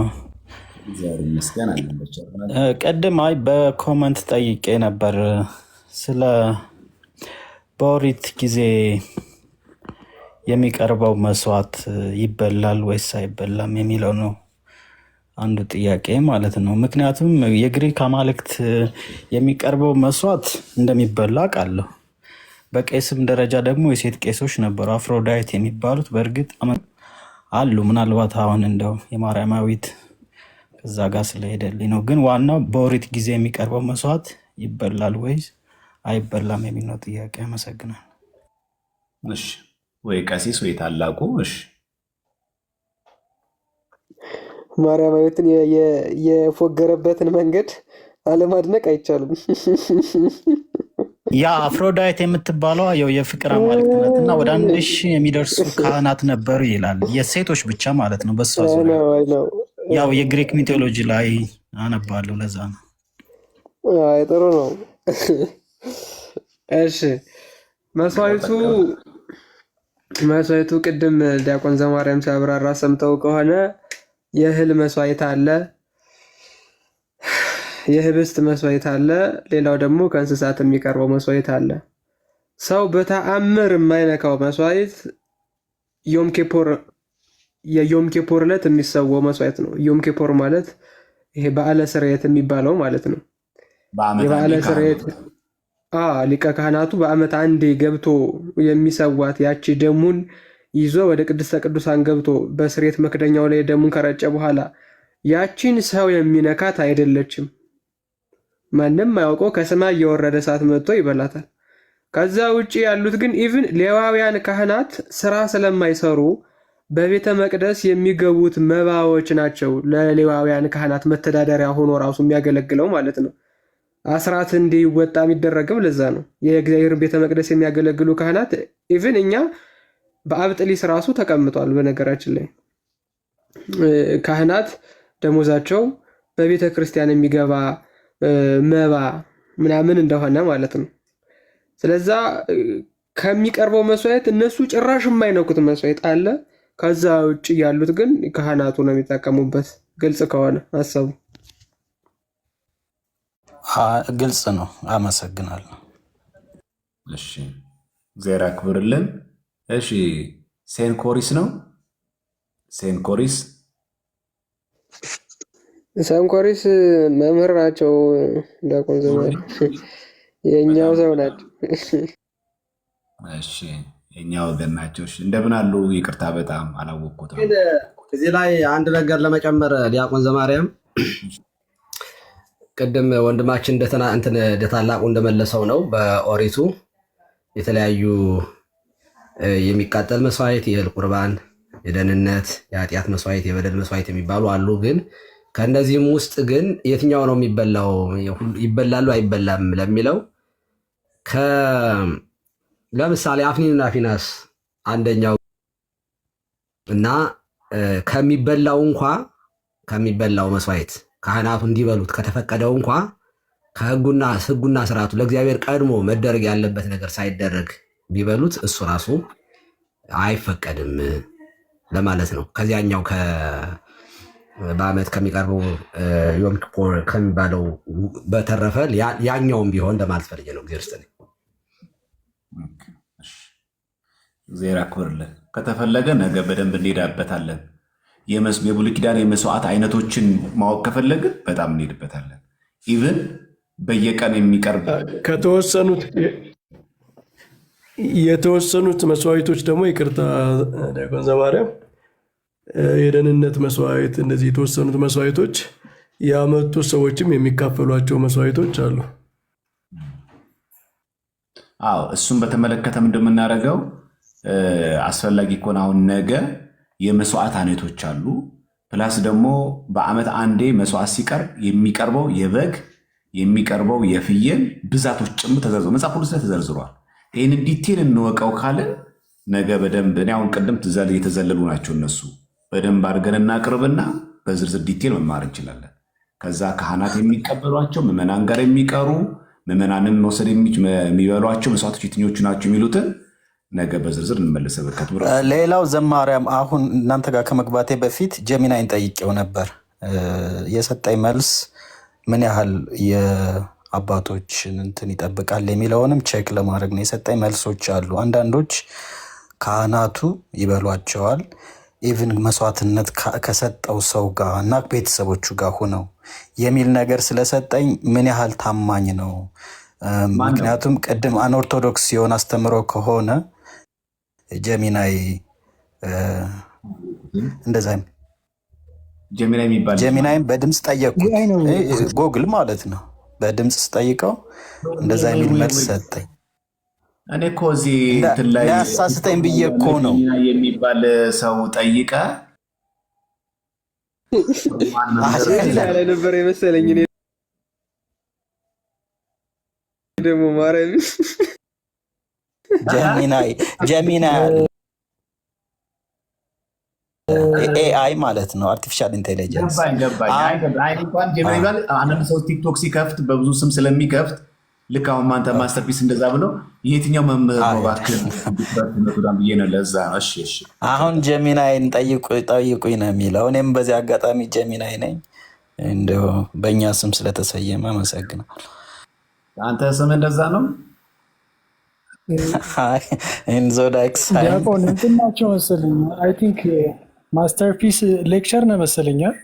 ሌክቸር አይ ነው እሱኛው ይቅርና ጀስት እኔ ሀሳብ ነው መሸጥ የምፈልገው። ጠይቄው ለምን መሰለህ ክሮስ ቼክ ማድረግ አለብኝ። ክሮስ ቼክ ስልህ አሁን የሚሰጠን አውትፑት አንኦርቶዶክስ ከሆነ ሌሎችም እንዲጠነቀቁ ለማለት ነው። አሁን የዘመኑ ያመጣው ቴክኖሎጂ እንትን መራቅ የለባችሁም ብዬ አስባለሁ ሃይማኖት አባቶች። ስለዚህ ብዙ ሰዎች ጠይቀው ያገኙት እውቀት እውነት ሆኖ እንትን እንዳያሳስታቸው ስለፈራውም ጭምር ነው። በነገራችን ላይ ኤአይ ላይ መጠቀም ተገቢ ነው። ጥንቃቄም እጅግ በጣም ግን አስፈላጊ ነው። በጣም ይጠቅማል። ብዙ እንትኖች አሉት ታውቃላችሁ። ኤአይ በብዙ መንገድ ያገለግላል። ብዙ ሰውር የሆኑ ነገሮችን በቀላሉ ያቀርባል። ግን ሁሉም ግን የተቀደሰ አይደለም። በጣም የተከላከለና የብዙ ሰው እንደውም ትልቁ ችግር አሁን እውቀት ኤአይ የሆነ ነው። ይህ በጣም አደገኛ ነው። ከሊቃውንት ዘንድ የሌለ በመጽሐፍት ያልተገኘ ከተለያዩ ምክንያቱም እሱ እንዳለ ሰብስቦ አሰስ ገሰሱንም ጭምር አብሮ የሚያቀርበው ለዚህ ጥቅም አለው። በዛው ልክ ደግሞ ማጥራት ግን ተገቢ ነው። ቤተክርስቲያን በዛ ጉዳይ ላይ ትምህርት መለየት ተገቢ ነው። አንድ ቀን በዚህ ጉዳይ ራሱ ብንገበት ደስ ይለኛል። አንዳንዱ ሰው ልክ እንደ መምህር ምናምን አክት የሚያደርገው ብዙ ነገር አብዛኛው ነገር ያገኘው ከቤተክርስቲያን ትምህርት በቀጥታ ተምሮ መጽሐፍትም እንደዚህ አገላብጦ አይቶ ብዙ ጊዜ እውቀት ከኤአይ ነው ብዙ ሰው ማለት ነው። እና ይሄ ደግሞ ምን ያመጣል ደግሞ ቁንጽል ያደርገዋል። በቀጥታ ከአባቶች ጋር ያለው ማገናኘት ተገቢ ነው። ስለዚህ ጥሩ ነገር አለው መጠቀሙ እውቀት ማግኘቱ። በዛው ልክ ደግሞ ከቤተክርስቲያን ትምህርት ከመጽሐፍቶች ጋር ላይነስ ያደርጋል። ከአማናዊ ከሐዋርያት ትምህርት ጋር አብሮ አለ ወይ ብሎ መጠየቅም ተገቢ ነው። ስለዚህ በጣም በጥንቃቄ ልክ ቴክኖሎጂ እንደመጠቀም ነው። ስልክ ይጠቅማል፣ ለበጎ ነው ከተጠቀምነው ይጠቅማል። ስልክ በዛው ልክ ደግሞ ጎጂነት አለው። ስለዚህ ቴክኖሎጂ ስንጠቀመው ከጥንቃቄ ጋር ቢሆን ቆንጆ ነው። ይሄ ሌላ ቀን የምንጋበት ጉዳይ። ሌላው ማስተላለፍ የምፈልገው መልእክት ላይክ አሁን አንዳንዶች ጀሚናይ ሁሉ ነገራችን ነው እያሉ እየሰሩ ነው። ላይክ አዳኝ ነው ምናምን በሽታ ይፈውሳል የሚሉት ነገር አለ። ይሄ ትንሽ በጣም ያገዘፍ ነው ይመስለኛል። ወደ ክህደትም ይዳርጋል። እንደዛ የሚሉ ሰዎች ስም ላለመጥቀስ ነው። ትናንትና የገዳማትን እንትን በሞኖፖል እንሰራለን የሚሉ ሰዎች ዛሬ ደግሞ ጀሚናይ ነው እንትን የሚለው ፈዋሹ ኢየሱስ የሚሉ ሰዎች አሉ። እንደዚ አንዳንዴ ቀሲስ ዲበኩሉ ጋር ስለምገባም ድፍረታቸውን አከብራለሁ። ወደኋላ መሽኮርመም አያስፈልግም። ዘማሪያምም ቅንነት እንዳለ ሆኖ አንዳንዴ ጠንከር እያላችሁ መገሰጽ ብትችሉ፣ ትናንትና እንደዛ ባሉበት አንደበታቸው ዛሬ ደግሞ ሁሉ ነገራችን ጀሚናይ ነው፣ ጀሚናይ ብቸኛ የምንሰጠው እኛ ነን ምናምን እያሉ የስሁት ትምህርት ነው። በነገራችን ላይ እሱን ነገር ደፈር ብላችሁ መናገር ብትችሉ ትውልዱን ትታደጋላችሁ ብዬ አስባለሁ። አመሰግናለሁ። እግዚአብሔር ያክብርልን። እሺ አንድ ቀን በደንብ ሰፋ አድርገን ዲያቆን እንደምን አላችሁ? ደስታ ይሰማኛል በእናንተ መካከል ላይ ሆኜ ጥያቄ በማቅረቤም የሆነች ነገር ስለመጣችብኝ ነው። አሁን በእርግጥ ባስተምሮ ሁኔታ ላይ ልዩነት ያለኝ አይመስለኝም። ግን ቅርስ ሲባል ምንድን ነው? ለምሳሌ ድሮ የሆነ የዛሬ 1000 ዓመት የተገኘ የብረት መስቀል ጋር እንደሚቀመጠው ሙዚየም ውስጥ የተቀመጠ ነው ወይስ ምንድን ነው? ቅርስ ማለት ምን ማለት ነው? እግዚአብሔር እንግዲህ ባርኮ ራሱ የሰጠው ብለን ነው እኛ የምናምነው። የመጀመሪያው ታቦት ማለት ነው ለሙሴ የተሰጠው። ስለዚህ ቅርስ ነው ስንል እያብራራን ክብሩን ባሳነሰ መንገድ ሳይሆን በሚገባው ልክ ማስቀመጥ አለብን። ይሄ እኛ ብንክደው ብዙዎች ሳይንቲስቶች የተመራመሩበት ነው። ታውቃላችሁ ታቦተ ጽዮንን ማለት ነው። እና ቅርስ ሲባል ምንድን ነው? አሁን ታቦተ ጽዮን አገልግሎቱ ምንድን ነው? አገልግሎቱን አቁሟል። ለምሳሌ አሁን እግዚአብሔር በመጀመሪያ ሰማይና ምድርን ፈጠረ ነው እንጂ የምንለው እግዚአብሔር ሰማይና ምድርን ይፈጥራል አንልም። በቃ ኦልሬዲ ሆኗል ስለተፈጠረ ማለት ነው። ግን ተፈጥሯል ብለን ግን የመጀመሪያውን ዘጸአት ላይ ያለውን ምዕራፍ ምንድን ነው የሚባለው አንደልተውም አደለ? ስለዚህ ይሄም ታቦተ ጽዮን ራሱ የሰጠው ነገር ነው። በወቅቱ አገልግሎት የሚሰጥበት ነበረ። አሁን ላይ ግን ያ ተቀይሮ አባቶቻችን በቀኖና ቁመቱንም ስፋቱንም ቀንሰው በሚገባ መንገድ ሰጥተውናል። እሱን ተቀብለን እየሄድን ያለ ነው። ያለበለዚያማ ይህንን ታቦት ለማን ነው ማን ፈቅዶልን ነው እንድንሰራውስ እንዴት ተፈቀደልን ብለን ማስረጃ ከየት ልናመጣ እንችላለን? አሁን የሌላ አማኝ በሆነ እኔ አንዱን ሰው ከየት መጣ ማን ፈቀደ ቢባል ተመልሶ ለሙሴ ሰጠው፣ ሙሴ ከሰበረው በኋላ እንዲያዘጋጀው አዘዘውን ብለው ነው አይደል አባቶቻችን የሚያስተምሩት ነው። በቃ አለቀ። ጌታችን መድኃኒታችን ኢየሱስ ክርስቶስ የሐዲስ ኪዳን በግ ነው እና በታቦቱ ላይም ደግሞ የሚሰዋው ጌታችን መድኃኒታችን ኢየሱስ ክርስቶስ ነው። በብሉይ ኪዳን ጊዜ ደግሞ የእንስሳት ደም ይቀርባል እና እዛሽ ላይ ክሊር ብታደርጉት ዲያቆን ዘማርያም የሆነ ግራ ያጋባል። ተደጋጋሚ ጊዜ በዚህ ጉዳይ ላይ አሁን ምን ላይ ስለሰጠን እስቲ እንደዚህ እናድርገው እንዲቀል ማለት ነው። ታቦተ ጽዮን አሁን መስዋዕተ ወንጌል የሆነውን ስጋው ደግሞ ይፈተትባታል አይፈተትበትም? እሺ አሁን ታቦተ ጽዮን ምን ተብላ ትጠራለች? ስሟ ማለት በቤተክርስቲያናችን የሐዲስ ኪዳን ታቦት ተብሎ ይጠራል? አይጠራም። ምን ተብሎ ነው የሚጠራው? የብሉይ ኪዳን ታቦት። የብሉይ ኪዳን ታቦት። ጥሩ።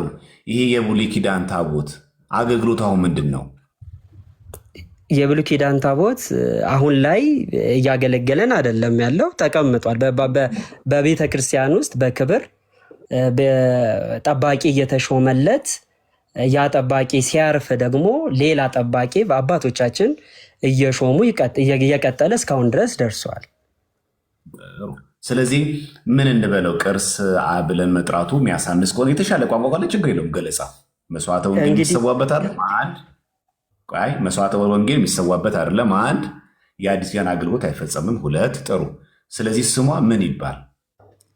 እሱን ነው እንግዲህ ይህንን አባቶቻችን ይሄ እንግዲህ ኦርቶዶክስ ቤተክርስቲያን ዓለም አቀፋዊት ኦርቶዶክስ ቤተክርስቲያን ቼን ኦፍ ኮማንድ ያላት ነች አይደለ? ተዋረድ አላት። ስለዚህ ይህንን ደግሞ አባቶቻችን ተነጋግረው ስም መሰየም ያለባቸው እነሱ ናቸው። እኔ ብቻ ሳይሆን እኛም ምናልባት ግን ዲያቆን እዚች ላይ ቅርስ የሚለውን በሙዚየም ውስጥ ባሉ ነገሮች እየለኩት ይመስለኛል። ኤግዛክት ቅርስን ቢኒ ያንተን ሀሳብ ስላገኘሁት ነው። ቤተክርስቲያን የሞተ ቅርስ የላትም። እሺ ቤተክርስቲያን የሞተ ቅርስ የላትም። ሌትስ ሰይ እኔ አምደ ጽዮን ሰይፍ አለ የንጉ ንጉሱ የአምደ ጽዮን ሰይፍ በ14ኛው መቶ ክፍለ ዘመን የነበረው የአምደ ጽዮንን ሰይፍ በእጄ እንኳን ይዤዋለሁ። አሁን ያ ለእኔ ቅርስ ነው፣ ሙት ነው። ከንጉሱ እጅ ወጣ፣ በቃ ስም ብቻ ነው ይዞ የሚቀረው። ከዛ ውጭ ሌሎች ነገሮችን ሙዚየም ሄደ የምትጎበኛቸውም ሌሎችም አይነት ነገሮችን ይዘህ ብትሄድ የሞቱ ቅርሶች ናቸው እነዛ። ቤተ ክርስቲያን ግን የሞተ ቅርስ የላትም። ኦኬ፣ የሞተ ቅርስ የላትም ቤተ ክርስቲያን። ንዋያተ ቅድሳቶቿ በሙሉ ህያዋን ናቸው። ለምሳሌ ላሊበላ ይቀድስበት የነበረው ጽዋ ቅርስ እኮ ይባላል። ግን በሙዚየም እንዳለው ቅርስ ሙት ቅርስ ነው? ኧረ አይደለም፣ ህያው ቅርስ ነው። ለምን? በቤተ መቅደስ ውስጥ ለሰማያዊ አገልግሎት የሚጠቀሙበት ስለሆነ። ስለዚህ አሁን ቅርስ ሲባል ማለት ነው ዝም ብሎ ይሄ ሙዚየም ሄደን የምንጎበኘውን እና ብሎ ታሪክ ብቻ ሆኖ እየቀረውን አይደለም። እንደዛ አድርገን እንዳታስበው። ሌሎችም ቅርሶች የሚባሉ ቢኖሩም እንኳን ቅርስ የሚባሉት አሁን አገልግሎት ስላቆሙ ነው እንጂ ሙታን ስለሆኑ አይደለም። ታቦተ ጽዮንን በተመለከተ ሲመጣ ግን ወደ ታቦተ ጽዮን ካመጣ ነው ማለት ነው ይሄንኑ ኮንቴክስት ይዘውናና የተሻለ እና በፊቲንግ ሆኖ ይቀመጣል ብዬ ማስበው እኔ ቅርስ የሚለውን መተርጎም ወይም ደግሞ ንዋያተ ቅድሳት እንኳን እንዳንለው ትንሽ አስቸጋሪ ስለሚሆንብን ነው። ለአገልግሎቱ አሁን ስለማንፋጠንበት ለአገልግሎት ስለማንጠቀምበት ቅዱስ ንዋይ ማለት ይከብዳል። ስለዚህ ምን እንበለው ይሄን ነገር? እኔ ዲያቆን ይቅርታ፣ ይሄ ምን እንደምንል አሁን የብሉይ ኪዳን ታቦት በአጭሩ ማለት ነው።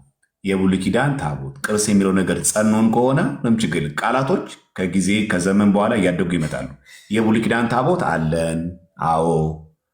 ግን ይሄ የብሉይ ኪዳን ታቦት ለሐዲስ ኪዳን ለቅዳሴ ለስጋው ደግሞ መፈተቻ የምንጠቀምበት አይደለም። የብሉይ ኪዳን ታቦት ግን አለን፣ አዎ አለን። ለምሳሌ እዚህ ብርብር ማርያም አለ፣ መስዋዕተ ኦሪት ሲሰዋበት የነበረው ልክ አክሱም ጽዮን ላይ ከክርስቶስ ልደት በፊት መስዋዕተ ኦሪት የበግ መስዋዕት ይቀርበት የነበረው ብርብር ማርያም እዚህ ሲቀርብ ነበር። የሚቀርብበት የነበረውን ወቅለምቱንም ይሄኛው ጻሕል ሆኖ ሰፊ የሆነውን ትሪውን ጭምር በእጄ ነክቼ አሳይተውን ነበር። እሱ ምንድን ነው?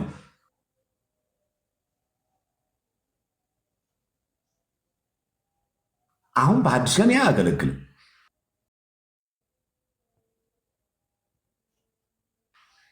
አይታል ታቦቱ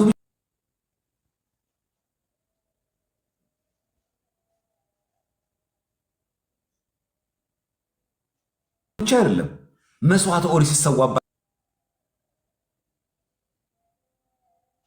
የነበሩት ነዋያት ጭምር ነበሩ። እነዛ ነዋያት አሁን አገልግሎት አይሰጡም፣ ግን ብርብር ማርያም ላይ ግን አሉ። አይታል ታቦቱን ብቻ ለማሰብ ያለብን ከታቦቱ ጋር አብዞ ተያይዞ እኮ መስዋዕተ ኦሪት ይሰዋበት ነበር። መስዋዕተ ኦሪት የደሙን መያዣውን ጭምር እኮ አለ። ያ ምንድን ነው? አሁን እንንቀዋለን? አንቀው።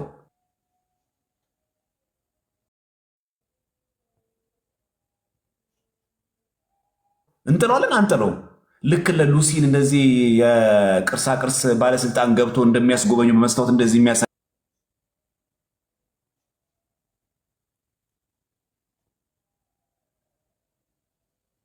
እየገባን ታቦተ ጽዮንን በመስታወት እንደዚህ ተቀምጣ በትልቅ ሚውዚየም ላይ ሄደና ያያታልን? አናያትም። እንዲህ ብለን እንድንጨብጥ እንዳሰስን አይደለም። ታዲያ ታቦተ ጽዮን ውድ ነው፣ በጣም የተወደደ ነው፣ ዓለም የሚተራመስበት ነው እና አያሳንሰውም ለማለት ነው። እውነት ለመናገር አያሳንሰውም። ያንን በማለታችን አያሳንሰውም። ደግሞ በእያንዳንዱ ቤተክርስቲያን ያለው ታቦት ደግሞ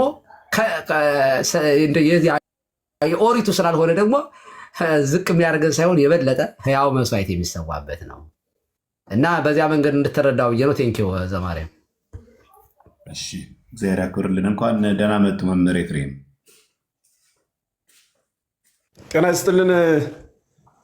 ሊቃውንቱ ደህና ናችሁ ወይ? መላከ ገነት ይፍቲማ የሰራ ኃጢአት ሊቃውንተ ቤተክርስቲያን ሁላችሁን ሰላም ብያለሁ። ምዕመናን ላይም ታችም ያላችሁ ሰላም ብያለሁ።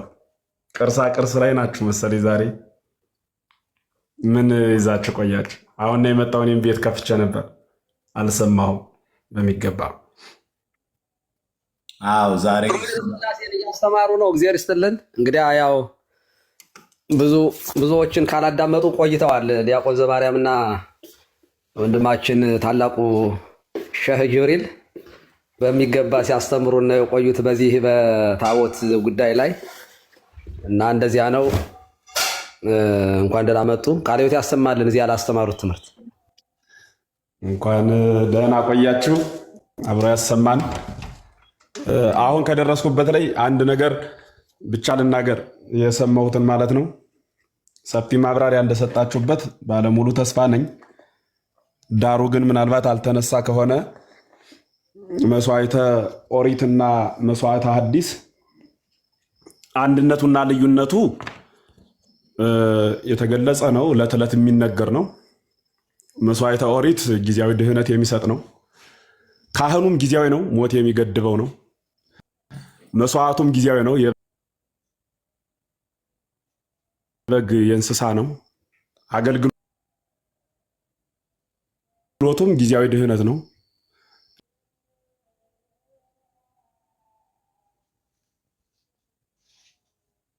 እንዲያም ስለሆነ ቅድሳት ተብሎ ቢጠራ የተቀደሰ የተለየ ገንዘብ ማለት ነው። በአማርኛ ሲተረጎም የተቀደሰ የተባለ መስዋዕተ እግዚአብሔር ሲሰዋበት ስለነበረ እግዚአብሔር በልዩነት ሲገለጽበት የነበረ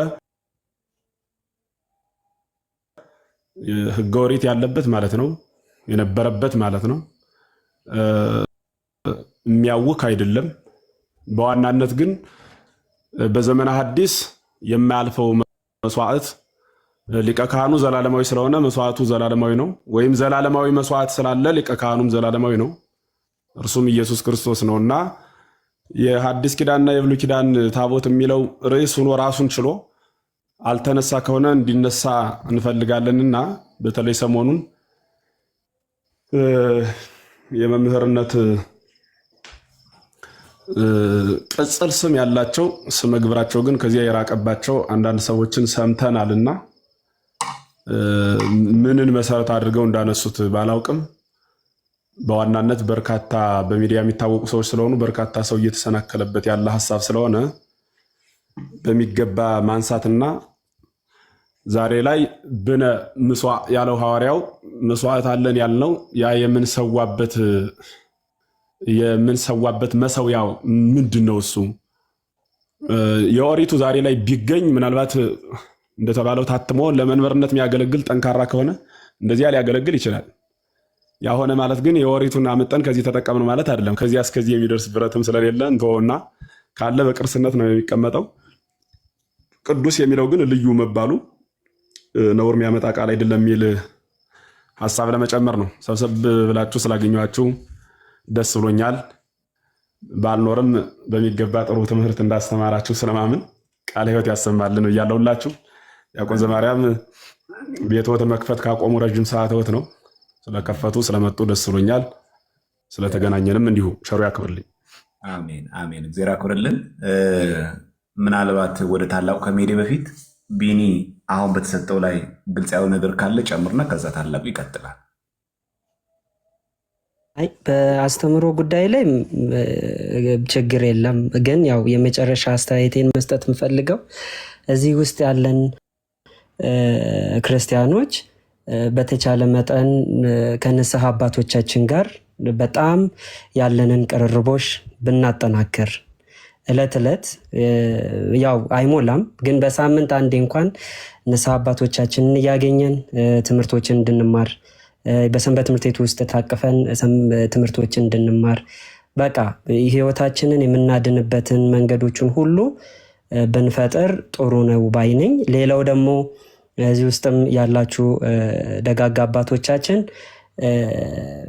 ከኛ በላይ የሆኑ አባቶቻችንን ምን መደረግ አለበት የሚለውን የሆነ ዳይሬክሽን ቢያዝ በቤተ ክህነቱም በቤተ ክርስቲያኒቱም እጅግ በጣም አሪፍ ነው። ምክንያቱም ማንም ሰው እየተነሳ በቤተ ክርስቲያን ስም የሚናገርበት መሆን የለበትም።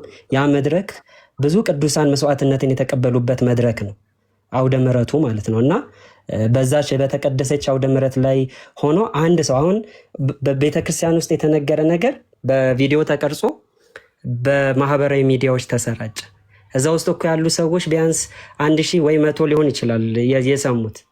ግን ወደ ሚዲያ ሲመጣ ግን በሚሊዮኖች የሚሆኑ ተሰነካክለውበታል። እኔ በነገራችን ላይ አንድ ትምህርት ለመስጠት ከዚህ በፊት ከኛ ቤት የወጣው በጋሻው ስለ ታቦት መተኛት አልቻልኩም። የሚገርማችሁ ነገር ማለት ነው በቃ ጥርጣሬ ነው የመጣብኝ።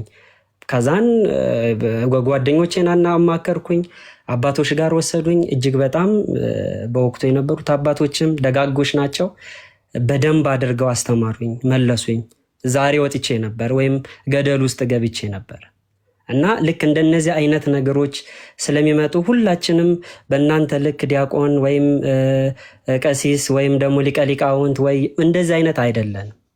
ምእመናኖችን በደንብ አድርጋችሁ መያዝ መጠበቅ ያስፈልጋልና እዚህ ጋር ትኩረት ተደርጎ ቢሰራ የሚል ነገሮች አሉ። ምዕመኑም ደግሞ የኢትዮጵያ ኦርቶዶክስ ቤተክርስቲያን ኦሪየንታል አብያተ ክርስቲያኖችን ማወቅ አለበት፣ የራሱ ነው። እኔ አሁን ለሕክምና ህንድ ሄጄ ነበር። ህንድ ከመሄዳችን ህንድ ውስጥ የኢትዮጵያ ቤተክርስቲያን አልተገኘም። ማርያም ቤተክርስቲያን እንሂድ ስንል አብሮኝ ሄዱት ፈሩ። በቃ እንግዲህ እዛው ባለህበት አቡነ ሐራ ድንግል ጠብቁኝ ብለን ገባን ወደ ሕክምናው ማለት ነው። እና እዛ ያለችው የእመቤታችን ቤተክርስቲያን እኮ ብንሳለማት ትሰማናለች። ኦርቶዶክስ የህንድ ኦርቶዶክስ ቤተክርስቲያን ስለሆነች ማለት ነው። እና ምንድን ነው እዚህ ጋር በስነ ስርዓት አባቶቻችን በዲያቆናትም የቀረባችሁ ስለሆናችሁ እዛው ቢስተካከል ባይነኝ። አመሰግናለሁ። በአስተምሮ ጉዳይ ላይ የዛሬ 10 ዓመት በፊት ተመልሶልኛል። ይሄ የሐዲስ ኪዳኑ እና የብሉይ ኪዳኑ ታቦት ማለት ነው። እግዚአብሔር ያክብርልን። እሺ እግዚአብሔር ይስጥልን። ታላቁ እሺ ቀጥል።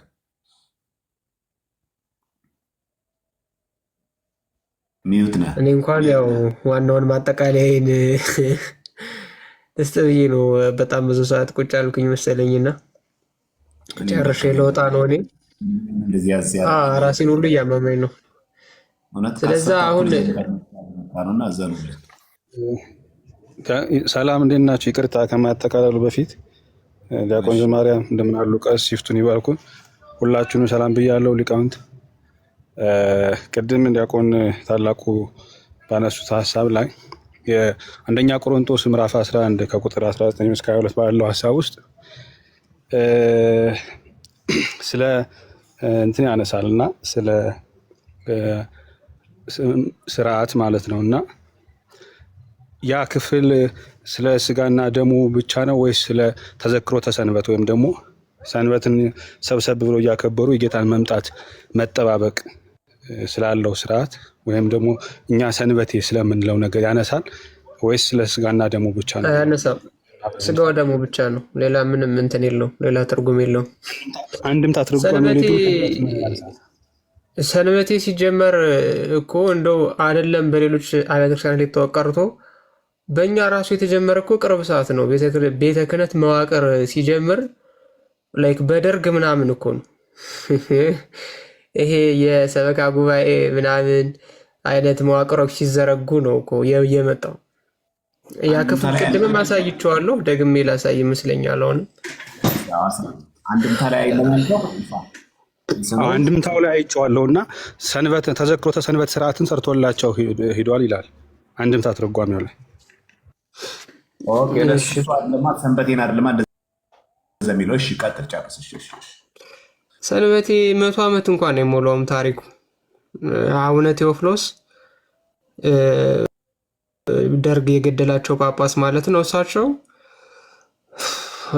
ይሄ ቤተ ክህነት የሚባለውን ይሄ በሰበካ ጉባኤ ማደራጀት ከአጥቢያ ጀምሮ እስከ ጠቅላይ ቤተ ክህነት ያለውን ነገር እየዘረጉ በጣም ቅዱስ ሰማዕት አባታችን ናቸው።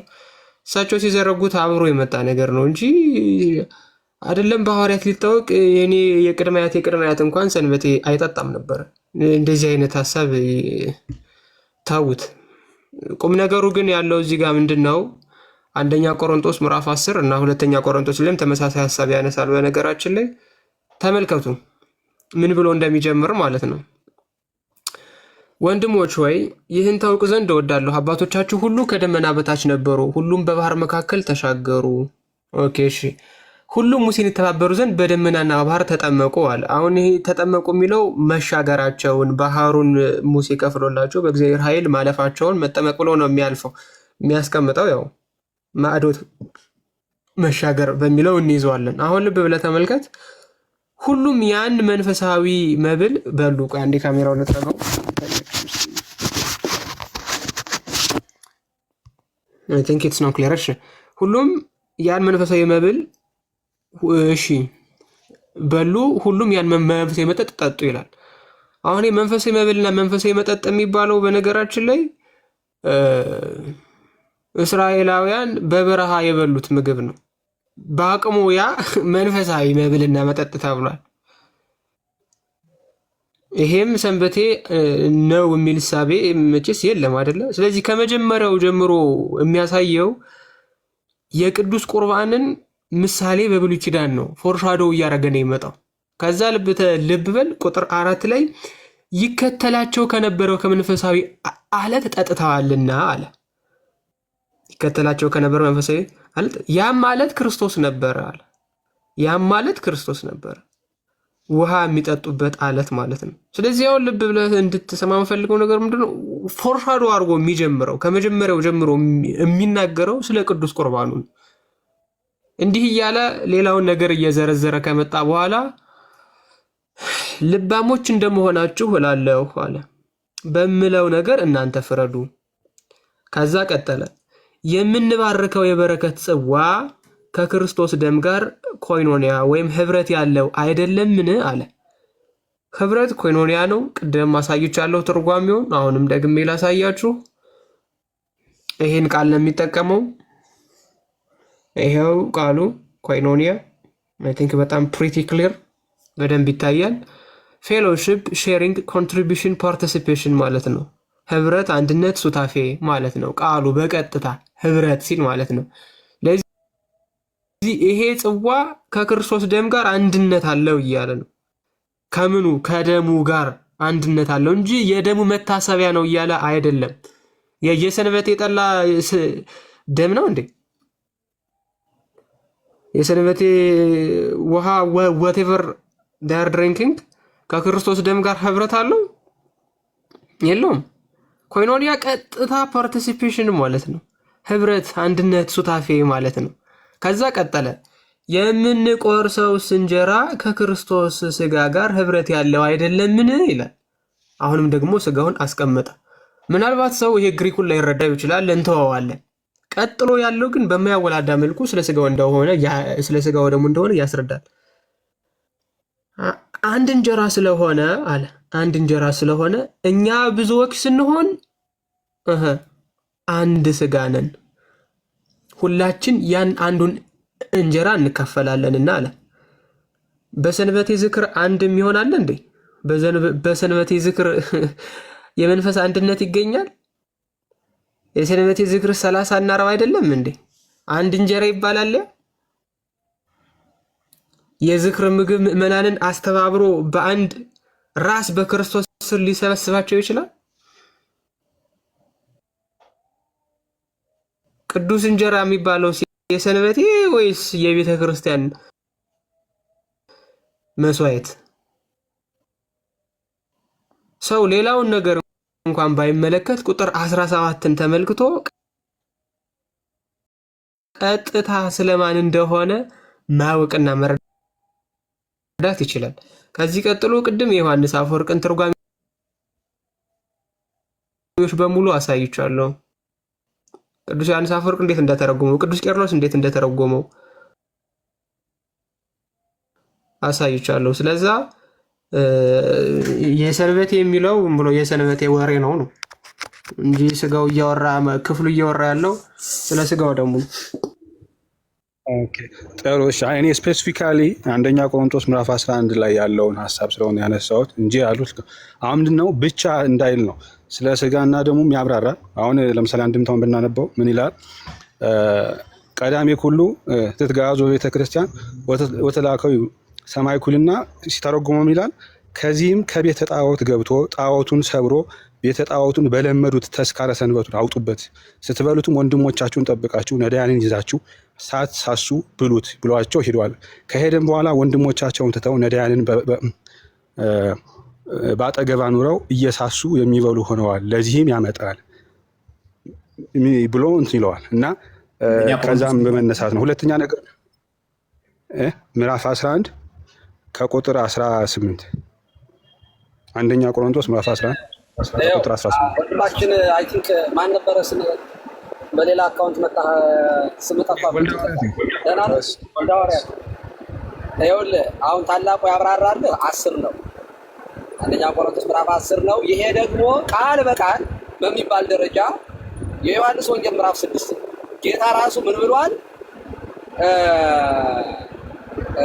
አባቶቻችሁ በምድረ በዳ መና በሉ ሞቱም፣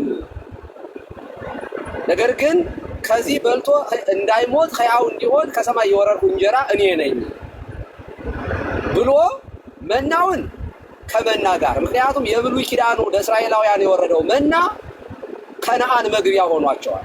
ያንን በልተው በኃይለ መንፈስ ቅዱስ 40ውን ዘመን በሙሉ ተጉዘው ከነአን አስገብቷቸዋል። ያ መና ምድራዊቷ ከነአን ለዚያ ምሳሌ ነው። አንደኛ ጥምቀት ይናገራል እዚህ ጋር። ይሄ ሙሴ አጥመቆም በባህር እንትን የሚለውን በብሉይ ኪዳን ከጥምቀት አንደኛው ምሳሌያዊ ጥምቀት አንዱ ይሄኛው ነው። በነገራችን ላይ ጥምቀትን ከጥምቀት ጋር ያመጣና ቁርባንን ደግሞ ከቁርባን ጋር ያገናኛል። በሉ አለ መሻገራቸውን ተናገረ፣ ባህረ ኤርትራን መሻገራቸውን። እንደገና መናውን በልተው ደግሞ ከነአን መግባታቸውን ተናገረ። አይ እነሱ ምድራዊቷ ከነአን ነው የገቡት፣ ግን ከመግባታቸው በፊት ኃጢአት ሰርተው በልተው የሞቱ አሉ። ምድራዊ መና ነው የሞቱ አሉ፣ ያልገቡ አሉ። ይሄኛው ግን በልተውት ለዘላለም ሕያው የሚሆኑበት መና እኔ ነኝ፣ እኔን ብሉኝ እኔ ያለ። ስለዚህ ያኛውን ከዚህኛው ጋር ስናነጻጽረው በትክክል አብሮ የሚሄደው አንደኛ ቆሮንቶስ ምዕራፍ 10 እና ዮሐንስ ወንጌል ምዕራፍ 6 ነው ለማለት ነው። እግዚአብሔር ይስጥልኝ። ለሚጠፋ መብላት ትስሩ ከሚለው ጋር ማለት ነው። ልክ ነው ቀሲስ፣ ልክ ነው። አይ ልክ ነው። በእሱ በዛኛው በምዕራፍ 10 ትርጉም ልክ ነው። እኔ ምዕራፍ 11 ላይ ያለውን ሀሳብ እና ተዘክሮ ሰንበትን ከሚለው አንጻር እስኪጠግቡ ድረስ የሚበላ ስላልሆነ ስጋና ደግሞ ድሆችም ደግሞ የሚራቡበት ነገር ስላልሆነ እያነሳ ያለው አውዱን ከሚል አንጻር ነው። ለሌላ ቀን መቆየት ይችላል። አይ ቲንክ ብዙ ስለቆየን። እሺ፣ አይ ነገ ሙሉን ምዕራፍ 11 ሙሉ ማየት እንችላለን። ወንድማችን ስለምን እንደሚተነትን እዛ ላይ ያብራረዋል። በተለይ አንድምታውን በደንብ እስከ መጨረሻው አይተው ከሆነ ስለምን እንደሚገልጽ እዛ ጋር አለ። ይህንን አስፈላጊ ከሆነ ነገ ምዕራፍ 10 ሙሉ ምዕራፍ 11 ሙሉንም ማየት እንችላለን። ምንም ችግር የለም። በቃ ያቆያል ከሚንዛዛበት። ነገ ግን እንዳትቀር ሙሉ። በነገራችን ላይ ዘማርያም የአንደኛ ቆሮንቶስ ምዕራፍ 10 አንድምታችንም እንደዚህ አለ የሚለው ስጋውና ደሙን ነው። እንድምታው ላይ 11 ምስሉ ያነሳውንም ጭምር ለእሱ አይምሮ ነፃ እንዲሆን ብዬ ነው ቀሲስ። እሱም እንዲሆን ነገ በደንብ አድርገን እንሄድበታለን። ነገ 11ስ እንደዛ ያወራሉ ወይ ብሎ አንደስ ያለ ምንም ችግር የለም። ማጠቃላይ ነገር እንስጥና በጸሎት እንዝጋ። እንትና አልተናገረም መሰለኝ መምህር ሴንክሮስ ይቅርታ፣ እሳቸውና መምህር ዳዊት ሰንበት ቀሲስ ይፍቱኝ የዋርኩኝ መምህር በረከት ዶክተር ዳዊት መምህር ኤፍሬም ዲያቆን ታላቁና ዲያቆን ዘማርያም ቴዲ ሁላችሁንም ሰላም ብያለሁ።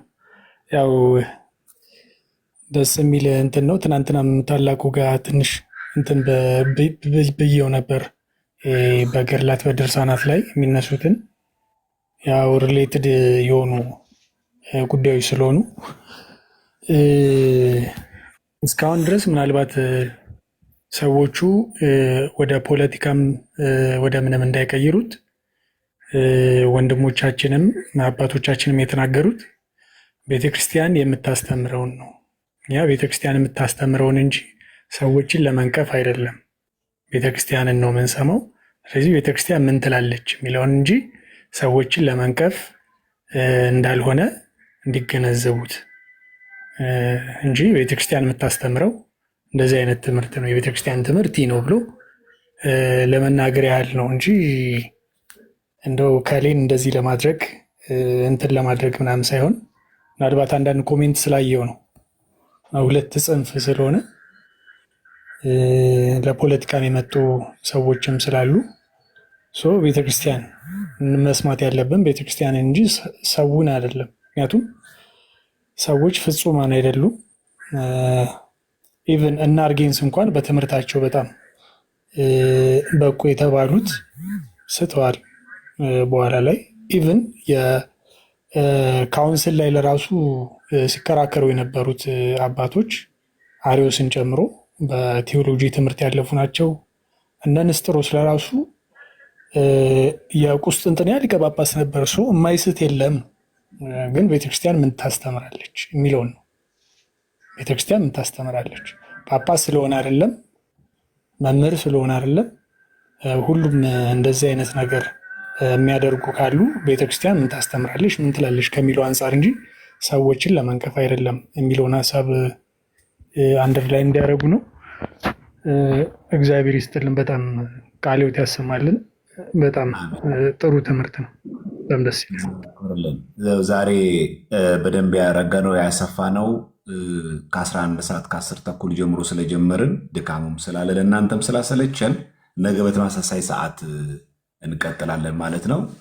ማጠቃለያ ብቻ ሁለት ወይም ደቂቃ ብቻ መምህር ኤፍሬም እና ዳዊት ትናገሩና ቀሲስ በጸሎት ያዘጉልናል። የምናደርገው ምንድነው? ነገ በተመሳሳይ ሰዓት ላይ እግዚአብሔር ከፈቀደ 11 ሰዓት ላይ የተለየ ለውጥ ካልናሳያለን እነግራችኋለን። አሁንም ስለ ነገረ ታቦቱ ነገ በደንብ በጥልቀት እንሄዳለን። ጥያቄ ያለው ሀሳብ ያለው ኢቨን ትክክል አይደላችሁ ማለትም ይቻላል። መጥቶ ግን በመረጃ መደናቆር አይደለም፣ አልቀበልም ምናምን እንዳዝ በሚል ሳይሆን ይሄ ነገር ልክ አይደለም ከዚህ አንጻር ብሎ በእውቀት በመረጃ በማስረጃ የሚሞግት ካለ እኛም ለመማር ዝግጁ ነን። ስለዚህ ነገ ስንመጣ እኛ ለማስተማር ብቻ ሳይሆን የምንመጣው ለመማርም ጭምር ስለሆነ በጣም በሚገባ ያን ነገር ማድረግ አለብን ለማለት ነው። እሺ ታላቂ ደክሟል፣ በጣም ደክም አድርጎኛል፣ አስቡልን። እሺ ሁለት ደቂቃ ልስጥና እንጨርስ። መምህር ዳዊትና መምህር ኤፍሬም ይቀጥሉ። እኔ እንኳን ሀሳብ የለኝም። የቆሮንቶስን መልእክት በተመለከተ እንደ ቀላል አይታይ። በተለይ 11ን ከ10 ጋር አዋህዶ ማየትና 11 በራሱ ምንድን ነው የሚለው እስመ ይታምሩ ለእንተ ትይዘን በለዳሙ የሚለውን ያን በተረጎመበት ቀዳሚ ኩሉ ትእዛዝ በእንተ ቤተ ክርስቲያን ላይ ነገ እንድንቀጥል ያበው አምላክ ይርዳን። አመሰግናለሁ። እሺ ዳዊት፣ ዲያቆን ዳዊት። አባታችን ይፍቱኝ ይባርኩኝ ብያለሁ። እንደው ቃለ ሕይወት ያሰማልን ለሁላችሁም። እኔ በግሌ ብዙ ተምሬበታለሁ። እውነቱን ለመናገር እኔ እንኳን የገባሁት ቅድም ዲስከስ ስታደርጉ በብሉይ ኪዳን ታቦት ላይ ያው ጥያቄዎች ሲነሱ ለምእመኑ አይ ኖ ኢት ቢ ላይክ ሾኪንግ ሁልጊዜ ታቦት አለን እኛ እኮ ኢትዮጵያውያን ነን ሲባል አሁን ደግሞ እንዴ ታቦቱ ዋትስ ዘ ፖይንት የሚል አይነት ጥያቄ ከተነሳ በነገራችን ላይ እኛ የብሉይ ኪዳን ታቦቱ ሀገራችንን እየጠበቀ ከጠላት የጠበቀ ታቦት ነው እንላለን። ይሄ እንግዲህ ማስረጃ ተአምረ ማርያምም ላይ ብዙ ታሪኮች አሉ። እንደ ቃል ኪዳኑ ሀገርን ጠብቋል ማለት እንችላለን። ታሪክም አለ እዚህ ላይ ማለት ነው። ይሄ ማለት ግን የብሉይ ኪዳን አለ ማለት ግን የሐዲስ ኪዳኑን መሰዊያ ወይም መስዋዕት ሪፕሌስ ያደርገዋል ማለት አይደለም። ይህንን ዲፍረንስ ማወቅ ያስፈልጋል። ቅድም ወንድሜ ዲያቆን ታላቁና ዘማርያም በደንብ እንዳሉት ይሄ የነገረ ድህነት ጉዳይ አይደለም። የብሉይ ኪዳኑ አዎ ይጠብቀናል። ብዙ ነገሮች እኮ እዚህ ምድር ላይ እንዳሉ ከጠላት ከተለያየ ነገር ሊጠብቁን ይችላሉ። ያ ግን የሐዲስ ኪዳኑን እንግዲህ ያለውን መስዋዕት የተሰዋውንም ክርስቶስም የሚሰዋበትም ሪፕሌስ ያደርገዋል ግን ማለት አንችልም። ይህንን አስረግጠን መናገር አለብን። ካላደረገን ሐዲስ ኪዳኑ ገና አልገባንም ለማለት ነው። ታሪኩ እንዳለ ሆኖ ሀገር ይጠብቃል። አዎ እናምናለን። ከብዙ ነገር ይጠብቀናል ማለትና ሐዲስ ኪዳን ያለውን ከኢተርናል ላይፍ ጋር የሚያገናኝንን ነገር ግን ኮንፊውዝ ባናደርገው ነው ማለት ነው። ነገ ደግሞ ያው እንወያይበታለን። እሺ እግዚአብሔር ያክብርልን። አንድ የእስልምና ገድል ላይ ድርሳን ላይ የጠየቀውን ጥያቄ አሁን ቪዲዮን ለቅላችኋለሁ፣ ገብታችሁ ማየት ትችላላችሁ። ምላሽ ማለት ነው። ስሙን መግለጽ አያስፈልግም፣ ማስታወቂያ መስራት እንዳይሆን እንትን ላይ ነው የጠየቀው። የቤተክርስቲያናችን አክሲማሮስ መጽሐፍ ላይ እሱ ላይ በተመለከተ ጥያቄ ጠይቆ ጥያቄ ሳይሆን ጽርፈት ነው በስድብ ውሆቹን ከጠፈር በላይ ያለውን ውሃ ወንድ አለው፣ ከጠፈር በታች ያለውን ውሃ ሴት አለው። ስለዚህ ኦርቶዶክሶች በክርስቲያኖች መጽሐፍ የትኛው ውሃ ይሻላቸዋል? ወንዱ ውሃ ወይ ሴቱ ውሃ እያለ የተሳለቀ የተናገረበትን እኛ ግን ኦርቶዶክሳዊ ልሂሉን ጠብቀን ትክክለኛው ምላሽ መስጠት ስለሚገባን ይህን ቪዲዮ አሁን ለቅና ሁላችሁም ላልሰሙት፣ ግራ ለገባን፣ ላልተመለሰልን ሰዎች ምላሽ እንዲሆን እንደ አቅሜ የተዘጋጀች ናት። ለነበረን ቆይታ እግዚአብሔር አክብርልን፣ እግዚአብሔር ይስጥልን። በድጋሚ እንኳን ለጾመ ነቢያት በሰላምና በጤና ደረሰን አደረሳችሁ። ቀሲስ ዲበኩሉ በጸሎት ያዘጉልናል። ሁላችን በጸሎት እንዘጋጅ። ነገ በተመሳሳይ ላይ እንገናኛለን 11 ሰዓት። እሺ ቃለ ሕይወት ያሰማልን፣ ቃለ ሕይወት ያሰማልን። የአገልግሎታችሁን ዋጋ መድኃኔዓለም ይክፈልልን። ሁላችሁም በሰማችሁት ትምህርት የምታተርፉ የምናተርፍ፣ የምትጠቅሙ የምትጠቀሙ ሁኑ። እኛ ስንሳሳት የምታርሙን፣ ሌሎችም የተሳሳተ ትምህርት ሲያስተምሩ የምትጠይቁ፣ በትህትና ይሄ ነገር ትክክል ነው አይደለም የምትሉ እንድትሆኑ እንድንሆን እግዚአብሔር ይርዳል። ከደጋፊነት ከግለሰቦች ራስ ላይ ወርደን ትምህርት ላይ እንድናተኩር፣ ቤተክርስቲያንን እንድንጠብቅ፣ የቤተክርስቲያንን ትምህርት እንድንይዝ እግዚአብሔር አምላካችን ይርዳን። ነፃ የሚያወጣው እሱ ነው። በእግዚአብሔር ዘንድ ክብር የሚያስገኝልን እርሱ ነው እና እግዚአብሔር አምላካችን የታመነው እግዚአብሔር የሰጠንን የታመነ እምነታችንን እስከሚመጣ ድረስ ጠብቀን በቀኙ የምንቆምበትን በጎ ነገር አድርገን ወደ እርሱ እንድንሄድ አምላካችን እግዚአብሔር በቸርነቱ ይርዳን። ጾሙን ጾመ ስርየት፣ ጾመ ድህነት፣ የበረከት፣ የረድኤት፣ የፈውስ፣ የጤና ጾም ያድርግልን።